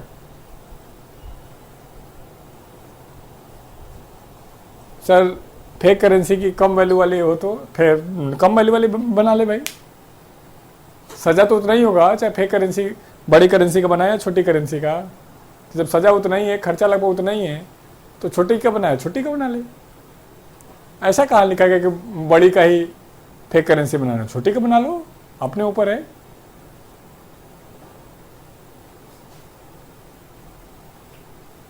वीर सावरकर का ला दीजिए, नेताजी का ला दीजिए। जब आप इन फ्यूचर राष्ट्रपति बनेंगे तो आप लोग लेके आएंगे, हमें क्या दिक्कत है? आप जिसका लाएंगे हम उसका जिंदाबाद कर देंगे। जैसे कोई कह रहा है कि संबित पात्रा का लाइए, संबित पात्रा भी जिंदाबाद है। चले, अब मेन दूसरे पॉइंट पे आते हैं। सरकारें कौन सा नोट सर कम वैल्यू वाली नकली करेंसी में पकड़े जाने का चांस कम है। एक तो 2 नंबर का काम करे और कम कमाए, और एक 2 नंबर का काम करे और ज़्यादा कमाए, और सजा दोनों में सेम है। तो अपनी चॉइस है। कुछ लोग पॉकेट मारी का काम करते हैं, कुछ लोग बैंक लूटते हैं, तो अपना चॉइस है, अपराध दोनों है। तो अब अपने ऊपर है कि किस में पकड़े जाने के चांसेस कम है, किस में सही है।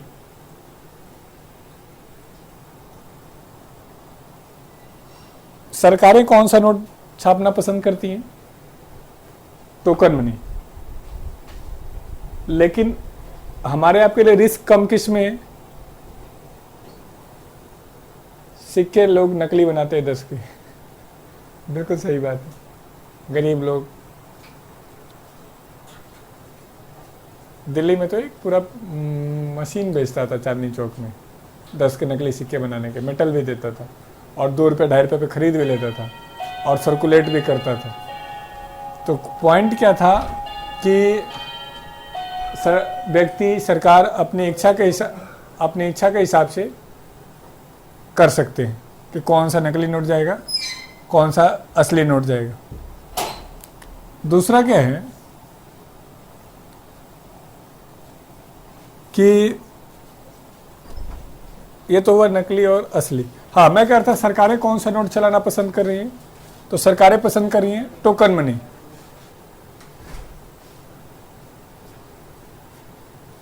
सर, गुड कॉइन के तो इमिटेशन वाला फेक कॉइन भी बन सकती है।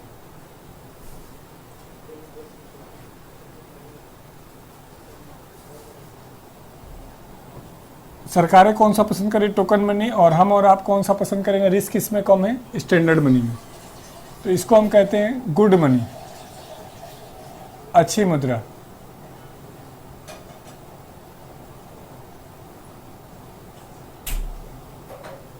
और इसको हम लोग कहते हैं बैड मनी,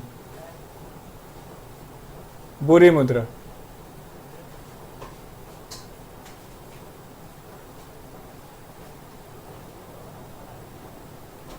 क्यों? इस मनी की वैल्यू तब तक ही है जब तक सरकार ने परमिशन दे रखा है। जैसे ही सरकार ने उसको मना किया, उसकी वैल्यू खत्म हो जाएगी। लेकिन इस वाले में सरकार परमिशन दे ना दे, हमेशा इसकी मेटल के रूप में वैल्यू बनी रहेगी। इसमें व्यक्ति के लिए रिस्क नहीं के बराबर है। आप कॉइन के रूप में नहीं चलाओगे तो हम मेटल के रूप में चला लेंगे आप। लेकिन इस वाले में यदि हमारे पास ब्लैक मनी है या हमारे पास देश की करेंसी की वैल्यू, देश की जीडीपी डाउन होने लगेगी तो करेंसी की वैल्यू डाउन होने लगेगी।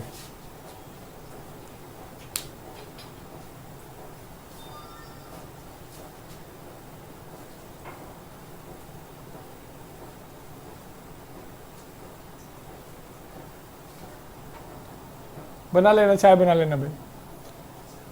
तो हमने क्या कहा? टोकन मनी क्या है? बैड मनी है, क्योंकि ये तब तक ही अच्छी रहेगी जब तक सरकार इसको परमिशन देगी। ये तब तक ही अच्छी रहेगी जब तक देश की इकोनॉमिक कंडीशन अच्छी रहेगी। ये देश की इकोनॉमिक कंडीशन खराब हो जाए तब भी इसकी वैल्यू रहेगी, और सरकार इसको परमिशन दे ना दे तब भी। इसीलिए हम इसको बैड मनी और गुड मनी कह रहे हैं। क्या मेरे बच्चों,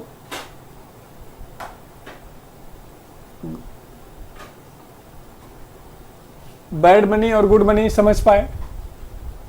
गारंटी और प्रॉमिस वाला सब बताएंगे। पहले ये तो बताओ, जो टोकन मनी, स्टैंडर्ड मनी समझे नहीं समझे? गुड मनी, बैड मनी समझे नहीं समझे? टोकन मनी को हम बैड मनी क्यों कह रहे हैं? क्योंकि ये अच्छा मुद्रा नहीं माना जा सकता, इसका फ्यूचर नहीं है, लेकिन इसका हमेशा फ्यूचर है। जल्दी जल्दी जल्दी, वीडियो क्वालिटी लो करो दो सर। यस, वीडियो क्वालिटी 1-2 दिन में अपने आप चेंज होने वाली है, आप घबराओ नहीं, आपके पास सारा ऑप्शन होगा। तो हमने कहा बैड मनी और गुड मनी। चले, अब देखिए, आपके पास गुड मनी हो, बैड मनी हो, bad money, good money, good money, bad money. Mohan, तुम लोग गए नहीं क्या वहां? राम जी गई नहीं? आ गए, ठीक। हाँ, तो हमने क्या कहा? आपके पास बैड मनी भी है, गुड मनी भी है। आप कौन सा खर्च करना पसंद करेंगे? मतलब आपके पास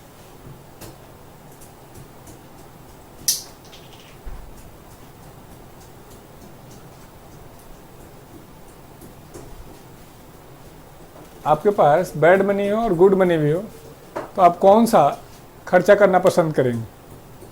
मतलब आपके पास मौका है कि 5,000 रुपये का नोट भी खर्च कर सकते हैं और 5,000 रुपये का गोल्ड कॉइन भी खर्च कर सकते हैं, दोनों है आपके पास, तो आप खर्च करना कौन सा पसंद करेंगे? तो आप नोट खर्च करना पसंद करें। जैसे आपके पास पुराना नोट भी होता है 100 रुपये का और नया नोट भी है, तो आप कौन सा खर्च करना पसंद करते हैं? पुराना वाला। चलेगा दोनों सेम में, लेकिन हम खर्च करना कौन सा पसंद करते हैं? पुराना वाला। आप याद करें, आपके घर में जब दिवाली होती है तो आपके घरों में कौन सा खरीद के आता है? गोल्ड कॉइन, सिल्वर कॉइन खरीद के आता है। कभी सुना कि पापा जी ने 2,000 रुपये का नोट ला कर रख दिया और आने वाले फ्यूचर में उसको हम 3,000 रुपये में चला लेंगे? नहीं। लेकिन आपने सुना कि पापा जी ने गोल्ड कॉइन, सिल्वर कॉइन खरीद लिए। तो अब देखें, आप सबने कहा कि हम बैड मनी खर्च करना पसंद करेंगे, तो आप घरों में कौन सा मनी रख रहे हैं? Good money. Good money. सभी लोग पुराना नोट मार्केट में दे रहे हैं, अच्छा वाला नोट घर में रख ले रहे हैं, तो मार्केट में कौन सा मनी बचा? बैड मनी या गुड मनी? तो मार्केट में बचा बैड मनी। इसको कहते हैं हम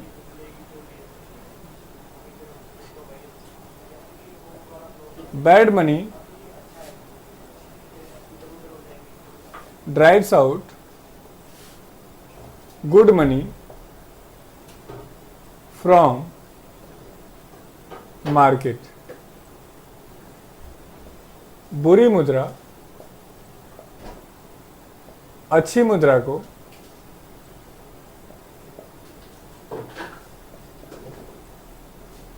बाजार से बाहर कर देती।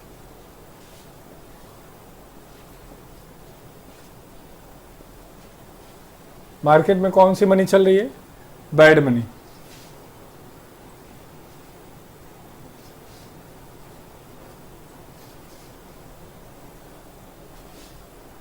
Bad money drives out good money from market. बुरी मुद्रा अच्छी मुद्रा को बाजार से बाहर कर देती है। क्लियर है? मार्केट में कौन सा मनी चल रहा है? Bad money.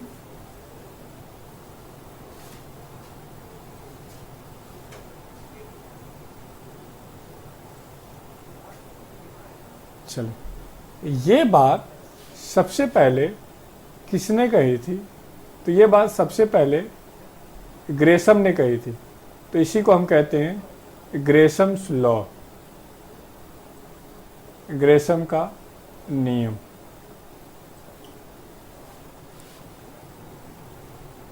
अब आपको दो बातें हमने एक्स्ट्रा सिखा दी है, बैड मनी क्या है, गुड मनी क्या है।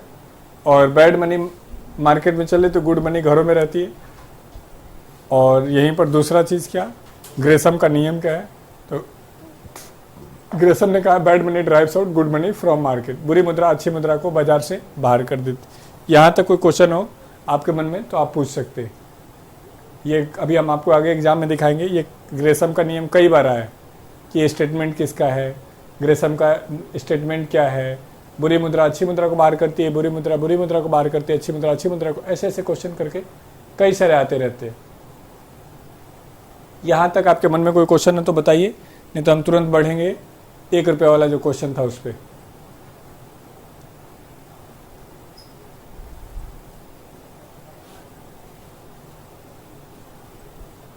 अब क्वेश्चन नहीं आ रहे आप लोग के। वजह क्या है, वजह कौन है? वजह तुम हो। चल, नो डाउट। ओके, फिर तो ठीक।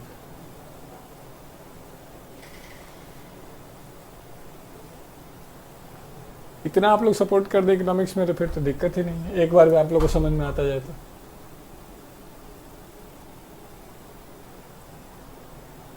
मुद्रा का प्रचलन का यही रूल है क्या सर? हाँ, ये भी मुद्रा प्रचलन का रूल है। यस, यहाँ तक आप सबने कहा कि क्लियर है, तो अब आगे बढ़ते हैं। अब क्वेश्चन वाज कि why 1 rupees note issued by finance ministry.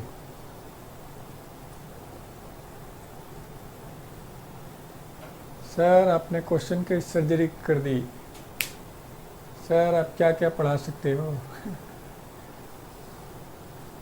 हम एसएसटी का कोई भी पार्ट पढ़ा सकते हैं। पढ़ाने को तो कोई भी पढ़ा सकते हैं।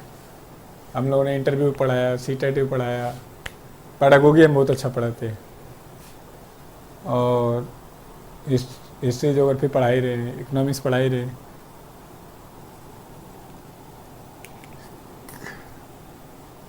चलो अब अगला क्वेश्चन, इसमें आप लोग को थोड़ी दिक्कत होगी, तो इसमें हम ज़्यादा टाइम देंगे नहीं। यदि समझ में आ जाएगा तो ठीक है, और नहीं तो कोई दिक्कत नहीं है, एग्जाम में नहीं आएगा।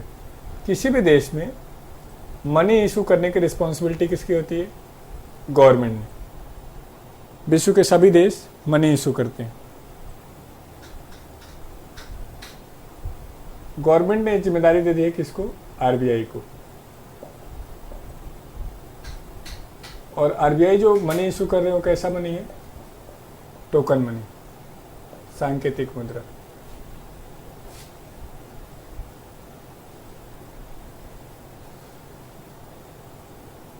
पेडागोगी का भी कोई बैच है? नहीं, पेडागोगी कोई बैच नहीं।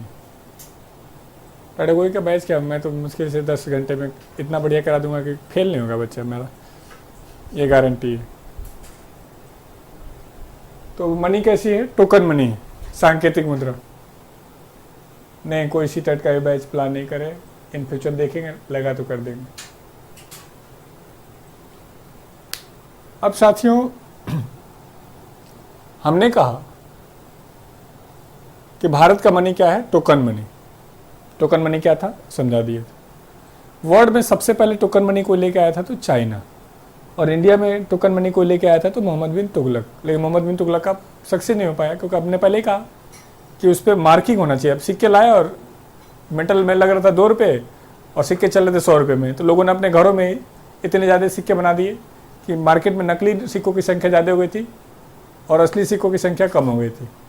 तो बात की बात है, कभी मोहम्मद बिन तुगलक देखेंगे तो देखेंगे। अभी के लिए बस ये है कि टोकन मनी क्या है? तो एक ऐसा मनी जिस पर गारंटी देना पड़ेगा, अप्रूव करना पड़ेगा कि हाँ हम आपको अप्रूव करते हैं कि यह हमारा टोकन मनी, ये हमारी या हम आपको गारंटी देते। तो अब हमें आरबीआई ने कहा आई प्रॉमिस टू पे। बेसिकली टोकन मनी को हम लोग ये भी कह सकते हैं लीगल टेंडर मनी, आधिकारिक मुद्रा।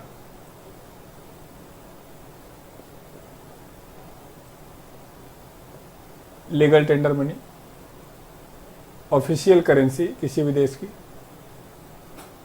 आप याद करेंगे 8 नवंबर रात को 8 बजे मोदी जी ने ही कहा था कि आज रात को 12 बजे से 500 और 1000 के नोट लीगल टेंडर मनी नहीं रहेंगे।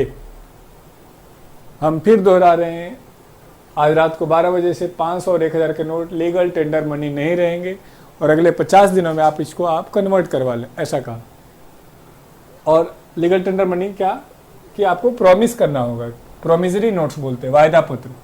तो हमने कहा कि भाई आपके पास तो 200 करोड़ ही है, आप कैसे प्रॉमिस कर सकते हो? आपकी तो औकात ही नहीं है इतने लाख करोड़ का गारंटी देने का। तो उन्होंने कहा नहीं, हम जो कुछ भी कह रहे हैं वो हम गवर्नमेंट के बिहाफ पर कह रहे हैं। हमने कहा उनके पास तो खुद ही नहीं है, वो कहाँ से देंगे? तो गवर्नमेंट ने कहा कि नहीं, वी हैव, हमारे पास है। तो अब इन टू द पॉइंट बता रहे हैं, शायद समझ में आया तो बढ़िया है। 1 rupees note is a guarantee for other note. 1 रुपए का नोट अन्य नोटों को गारंटी देने के उद्देश्य से भारत सरकार अपने पास रखती है। मतलब जो वहां पे लिखा गया था गारंटेड बाय सेंट्रल गवर्नमेंट, तो गारंटी का आधार कुछ तो हो, कैसे पता चलेगा आप गारंटी दे रहे हो? तो सरकार ने कहा कि हम अपने पास 1 रुपए का नोट छाप लेते हैं और इसी के आधार पर गारंटी दे देंगे। इसको ऐसे भी समझो, सभी नोटों का बेस नोट क्या होगा? 1 रुपए। तो 1 रुपए के मल्टीपल में ही गारंटी दे सकते थे। अब बहुत सारे तुम में से बच्चे होंगे जिनको ये नहीं समझ में आ रहा 1 रुपए के भी यहाँ पे कैसे गारंटी दे सकते? ऐसे थोड़ी ना होता है। पेडागोगी क्या होता है सर? पेडागोगी का मतलब होता है हाउ टू टीच, पढ़ाएं कैसे। हर सब्जेक्ट को पढ़ाने का अलग अलग स्टाइल है, उसी को पढ़ाता था। सीटेट में 50% इसी से आता है, पेडागोगी से।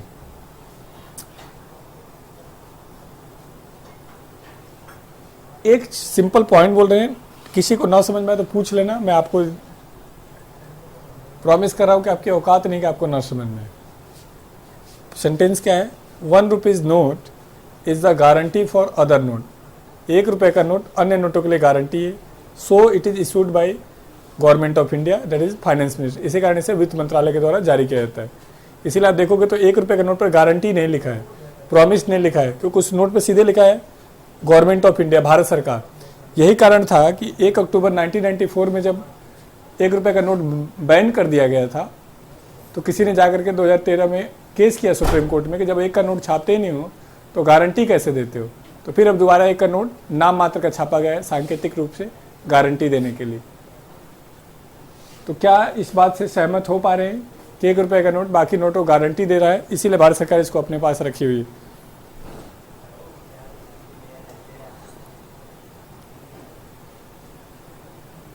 जल्दी जल्दी जल्दी।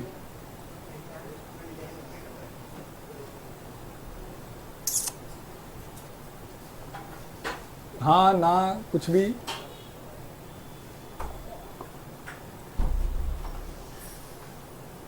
जल्दी, नो क्वेश्चन। अरे निकम्मो, हाँ नहीं कुछ तो कमेंट कर दो, जवाब ही नहीं आ रहे। नो डाउट, कमाल हो गया, किसी को डाउट नहीं। एक बार सर कुछ कुछ आया, सर कम समझ में आया, चले एक बार रिपीट। 1 लाख करोड़ की गारंटी कैसे देगा 1 रुपये? कॉइन्स का कॉन्सेप्ट, कॉइन्स का बताऊंगा सर, रिपीट। चलो मैं पकड़ना चाहता तो कुछ लोग पकड़ में आ गए। चलो एक बच्चे का नाम ले लेता हूँ, विशाल। वैसे तो कई लोगों के नाम है सेम, मजाक कर रहे सर। 1 रुपये कैसे गारंटी दे? चलो इसी का नाम ले, धर्मेंद्र। धर्मेंद्र, आपके पास घर है?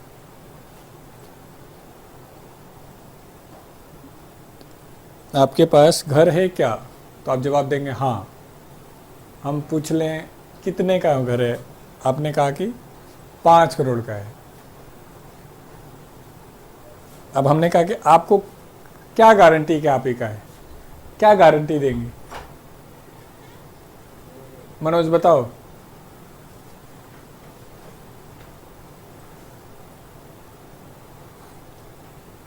एक पैसा चलता था तो उससे गारंटी देते थे क्या? 1 पैसे का नोट चलता होगा तो दे देते होंगे। तेरा निकम्मे दिमाग उल्टा ही काम करता है मुझसे। बता जल्दी धर्मेंद्र। पेपर है, कितने का हो पेपर?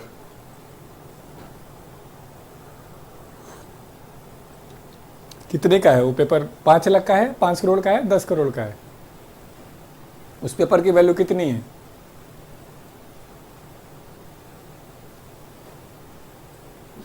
तो वही तो पूछ रहा हूँ। जो पेपर है, रजिस्ट्री है, उसको कैसे हम मान लें कि तेरा है? उस पर लिखा है ना कि ये अप्रूव किया जाता है कि आपका घर है। तो जब यही चीज़ अप्रूव कर रही है सरकार कि हम 1 रुपये के बिहार पर बाकी नोटों को गारंटी दे रहे हैं, कल होकर जब बैंकरप्सी कंडीशन आएगी तो हम देंगे, तो वो नहीं समझ में आ रहा है। जब तुझे ये समझ में आ रहा है कि 5 करोड़ का घर 1 रुपये के कागज़ पर गवर्नमेंट अप्रूव कर दे रही है कि यस वी आर गारंटी कि यू आर ऑनर, तब आप सहमत हो जा रहे हैं। और जब बाकी नोट, जब सरकार 1 रुपये के नोट के बिहार पे करे क्या हम गारंटी देते हैं कि बाकी नोटों को हम ज़रूरत पड़ेगा तो वापस लेंगे, तो वो बात कैसे नहीं आ रहा है?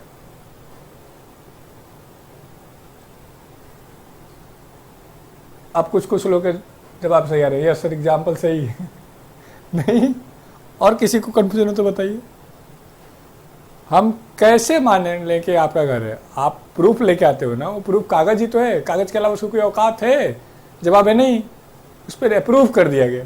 तो जब उस अप्रूवल के कागज को मान रहे हो तो इस वाले को नहीं मान पा रहे हो।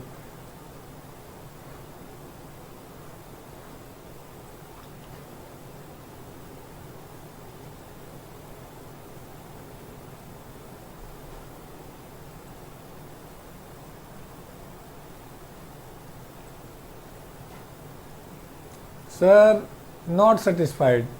क्या हम ये मान लें कि डिवैल्यूएशन आएगा तो सरकार 1 रुपये के बिहार पर देगी? 1 रुपये का नोट कभी बंद नहीं होगा। सर 1 रुपये कितने भी नोट छाप सकती है क्या गवर्नमेंट? अच्छा, रिटर्न वाला एग्जाम्पल अप्रूव हो, यस ओके। 1 रुपये का नोट क्यों चूज किया गवर्नमेंट ने? बेस करेंसी 1 रुपये है तो इसलिए 1 रुपये के बिहार पर एक्सेप्ट कर रहे हैं। आपका भी एक पॉइंट हो सकता था कि सरकार एक ही बार एक बड़ा सा नोट छाप देती कि 50 लाख करोड़, और जब 50 लाख करोड़ छप जाता फिर कहती लाओ एक और 200 लाख करोड़ का छाप देता हूँ। निकम्मे, चीज़ों को ईजिली करना है गवर्नमेंट को, कॉम्प्लेक्स नहीं करना है।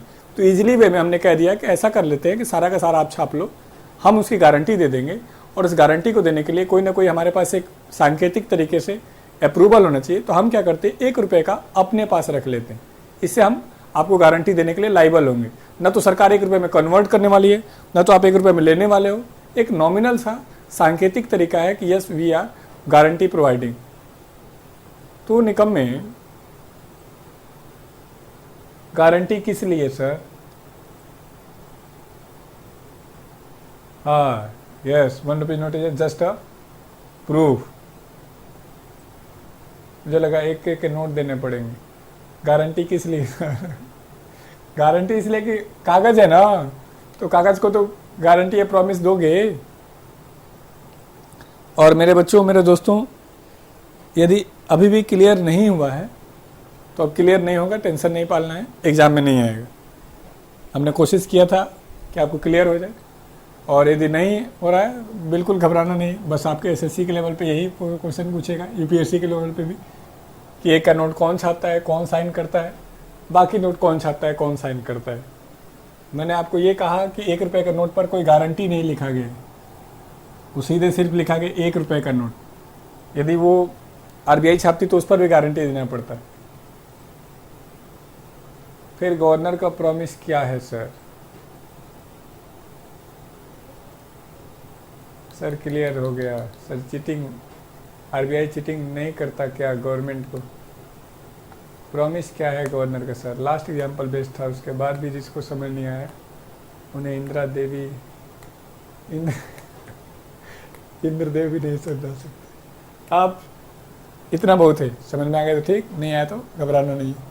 सब कुछ समझ से आएगा थोड़ी ना। कई बार आप लोग का लेवल वहाँ है, मेरा लेवल यहाँ है, तो वो भी तो दिक्कत है।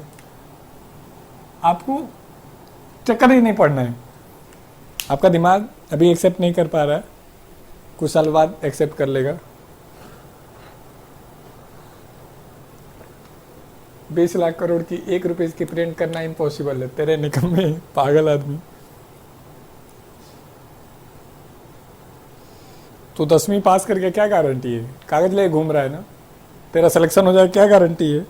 तो टेस्ट दे रहा है उसके लिए। तो एक सांकेतिक तरीके होते हैं गारंटी या प्रॉमिस के, क्योंकि हमारा नोट क्या है, टोकन करेंसी है। टोकन करेंसी कौन प्रिंट कर रहा है? आरबीआई। तो आरबीआई को हमने पूछा है जब पब्लिक कि कागज़ की क्या वैल्यू, तो उन्होंने कहा कि जी मैं प्रॉमिस करता हूँ कि ये हर कोई लेगा, लीगल टेंडर मनी। तो हमने कहा कि तेरे पास तो खुद 200 करोड़ है, तू कहाँ से गारंटी देगा, प्रॉमिस करेगा? तो उन्होंने कहा नहीं, हम जो भी गारंटी प्रॉमिस कर रहे हो किसके बिहाफ पे करें? गवर्नमेंट के बिहाफ पे। देखो गवर्नमेंट ने कहा है कि आई गारंटीड, मैं गारंटी देता हूँ, केंद्र सरकार के द्वारा प्रत्याभूत है। और इस गारंटी और प्रॉमिस को बैलेंस करने के लिए भारत सरकार आरबीआई के नाम से, हमारे आपके नाम से 1 रुपये का नोट प्रिंट करे। अभी भी नहीं हुआ तो मेरे बच्चों मुझे माफ़ कर दो।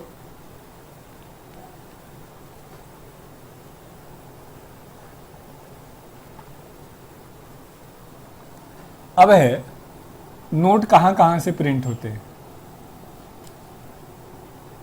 नोट प्रिंटेड फ्रॉम, नोटों का मुद्रण होता है।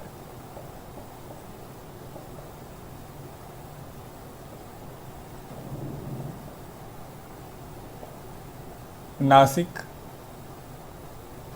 महाराष्ट्र, देवास, एमपी, होशंगाबाद,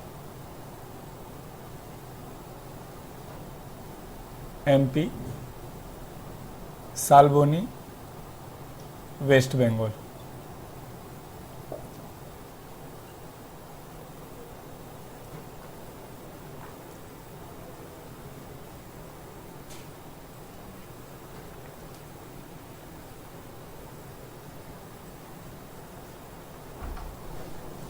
अगला है कॉइन जहाँ बनते हैं सिक्के,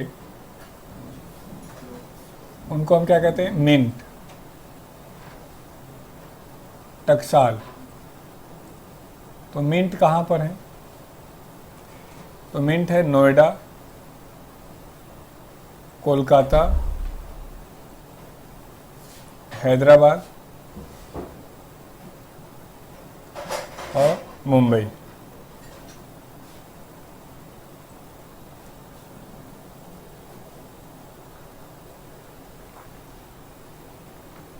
सर गवर्नमेंट पूछती है कि आरबीआई से 1 रुपये छापने के लिए निकम में गवर्नमेंट आरबीआई से पूछेगी छापने के लिए।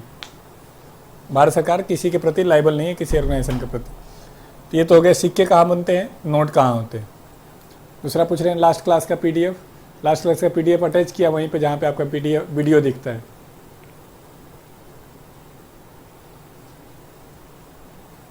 अब है सिक्के और नोट। 2-3 बातें और सीखनी है। जो सच्चाई की बात है कि आरबीआई अब 2 रुपये और 5 रुपये के नोट नहीं छाप रहा है, बल्कि उनके जगह पे सिक्कों को प्रमोट कर रहा है, क्योंकि उन पे बनने वाला खर्चा ज़्यादा था। तो ये कहा आरबीआई ने कि जब तक ये चल रहे चलने दीजिए, नया नहीं छापेंगे। तो इसीलिए अब 2 और 5 के नोट यदि आपको मिलेंगे, वैसे तो अब मिलते नहीं, लेकिन मिलेंगे तो बिल्कुल लास्ट स्टेज में, लगता है आप ख़त्म ही हो जाएंगे। इसके जगह पे हम सिक्कों को प्रमोट कर रहे हैं।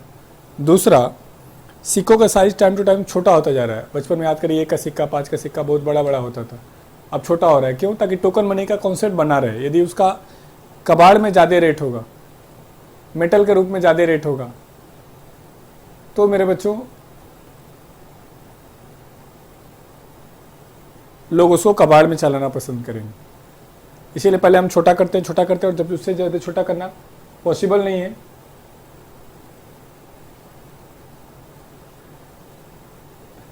उससे ज़्यादा छोटा करना पॉसिबल नहीं है, तो उसको फाइनली बंद कर देते हैं। तो ये हो गया नोट, सिक्के कहाँ से कौन प्रिंट करते हैं। दूसरा, नोटों पर सर टी कौन बनाता है? थोड़ा मजाक हो जाए, टेंस हो गए हैं। टेंस कैसे हो सकते मेरे दोस्त? जो एसएससी की तैयारी कर रहा है वो टेंस नहीं हो सकता, उसको तो टेंशन में ही रहना है। चाहे हमारा उमेश है वो बनाए। नोटों पर कुल कितने लैंग्वेज होते हैं? तो नोटों पर एक हिंदी, एक इंग्लिश और एक 15 लैंग्वेज बैक साइड में, तो टोटल है 17 लैंग्वेज।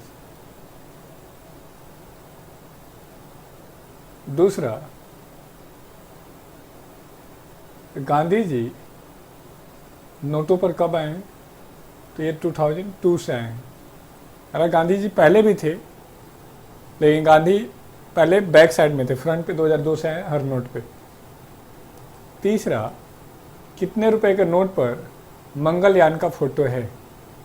मंगलयान का फोटो कितने रुपए के नोट पर है?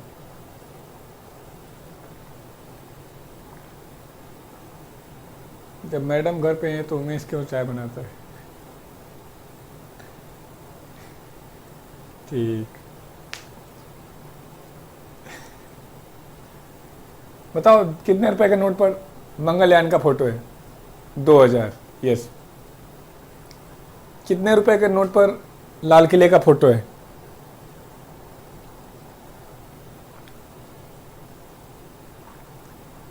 इस तरीके के क्वेश्चन भी हमारे एग्जाम में आते रहते हैं। तो अब मेरे बच्चों, नोटों से संबंधित आपके मन में जितने फालतू क्वेश्चन आ सकते हैं आप पूछें, जहां पॉसिबल होगा वो हम आपको बताएंगे। हमने जो काम, एक पॉइंट और लिख लेना है यहाँ पर, इंडियन, हाँ रिंकी बच्चे आपका दोनों जवाब सही। Indian rupees system is based on decimal system. भारतीय रुपया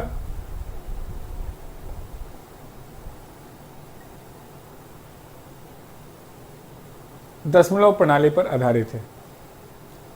डेसिमल सिस्टम क्या है? तो ये 1 अप्रैल 1957 में आया। 1 अप्रैल 1957 से पहले क्या चलता था? आना सिस्टम। आना सिस्टम क्या कहता है? 1 रुपीज इक्वल टू 16 आना। और डेसिमल सिस्टम क्या कहता है? 1 रुपीज इक्वल टू 100 पैसा। तो रुपए को पैसे में बदलना इज द डेसिमल सिस्टम। ये भी क्वेश्चन आता रहता है कि भारत ने दशमलव प्रणाली को कब अपनाया? मैडम टी नहीं बनाते रहे निकम में।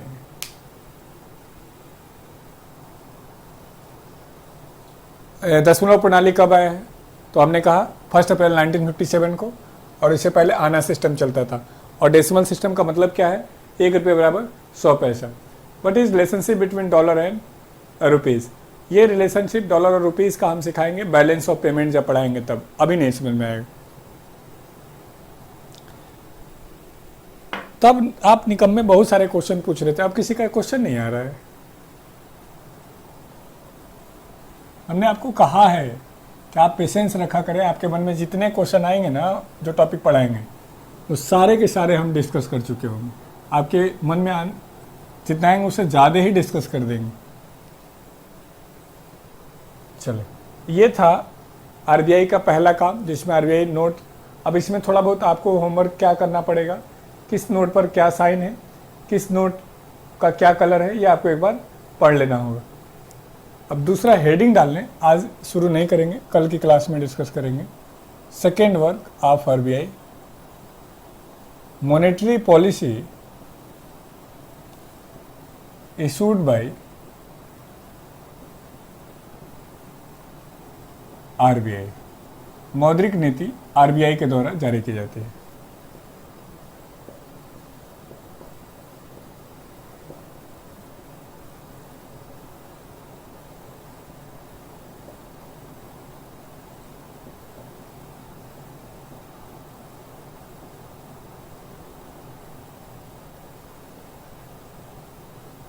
आरबीआई का फाइनेंशियल ईयर अभी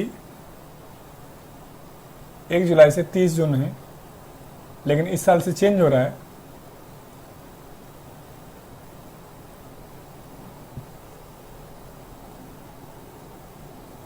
हो क्या रहा है?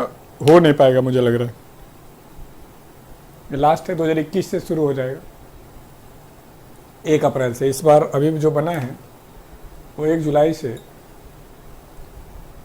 31 मार्च का बना है, लेकिन नेक्स्ट ईयर से 1 अप्रैल 2021 से 31 मार्च 2022 का होने लगेगा। लेकिन आज की डेट में पूछा जाए तो क्या है? जुलाई से जून, लेकिन ये घोषित हो चुका है।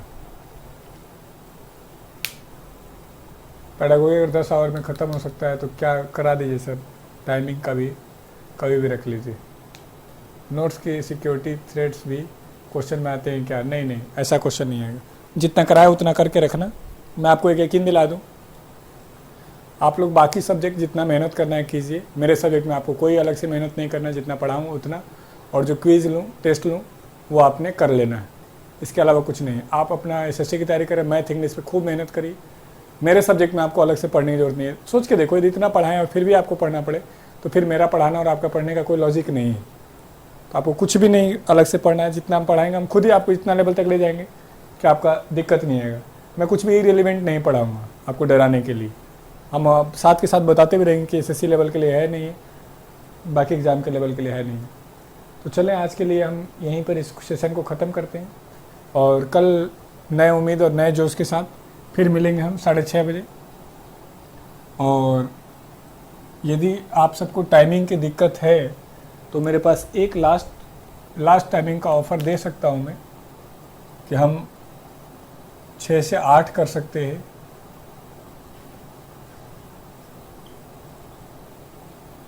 5 से 7 कर सकते हैं, 4 से 6 कर सकते हैं, अभी हाल फिलहाल। वो आप अपने इच्छा से आप लोग हमसे डिस्कस करें। क्विज़ 2 का लेवल 26 मिनट का बता रहा था, क्या 1.5 घंटे चले थे। 2 वीडियो आएंगे, हो सकता है एक ही अपलोड हो पाया हो। चलें फिर, आज के लिए लोग कह रहे हैं कि यही रहने दो। कभी स्ट्रेटजी के बारे में बताना। 5 या 7 सही है सर। ओके, कोई भी कर लो सर। कल संडे, कल भी क्लास होगी और कल 6:30 8:30 में ही मिल रहे हैं, तो अभी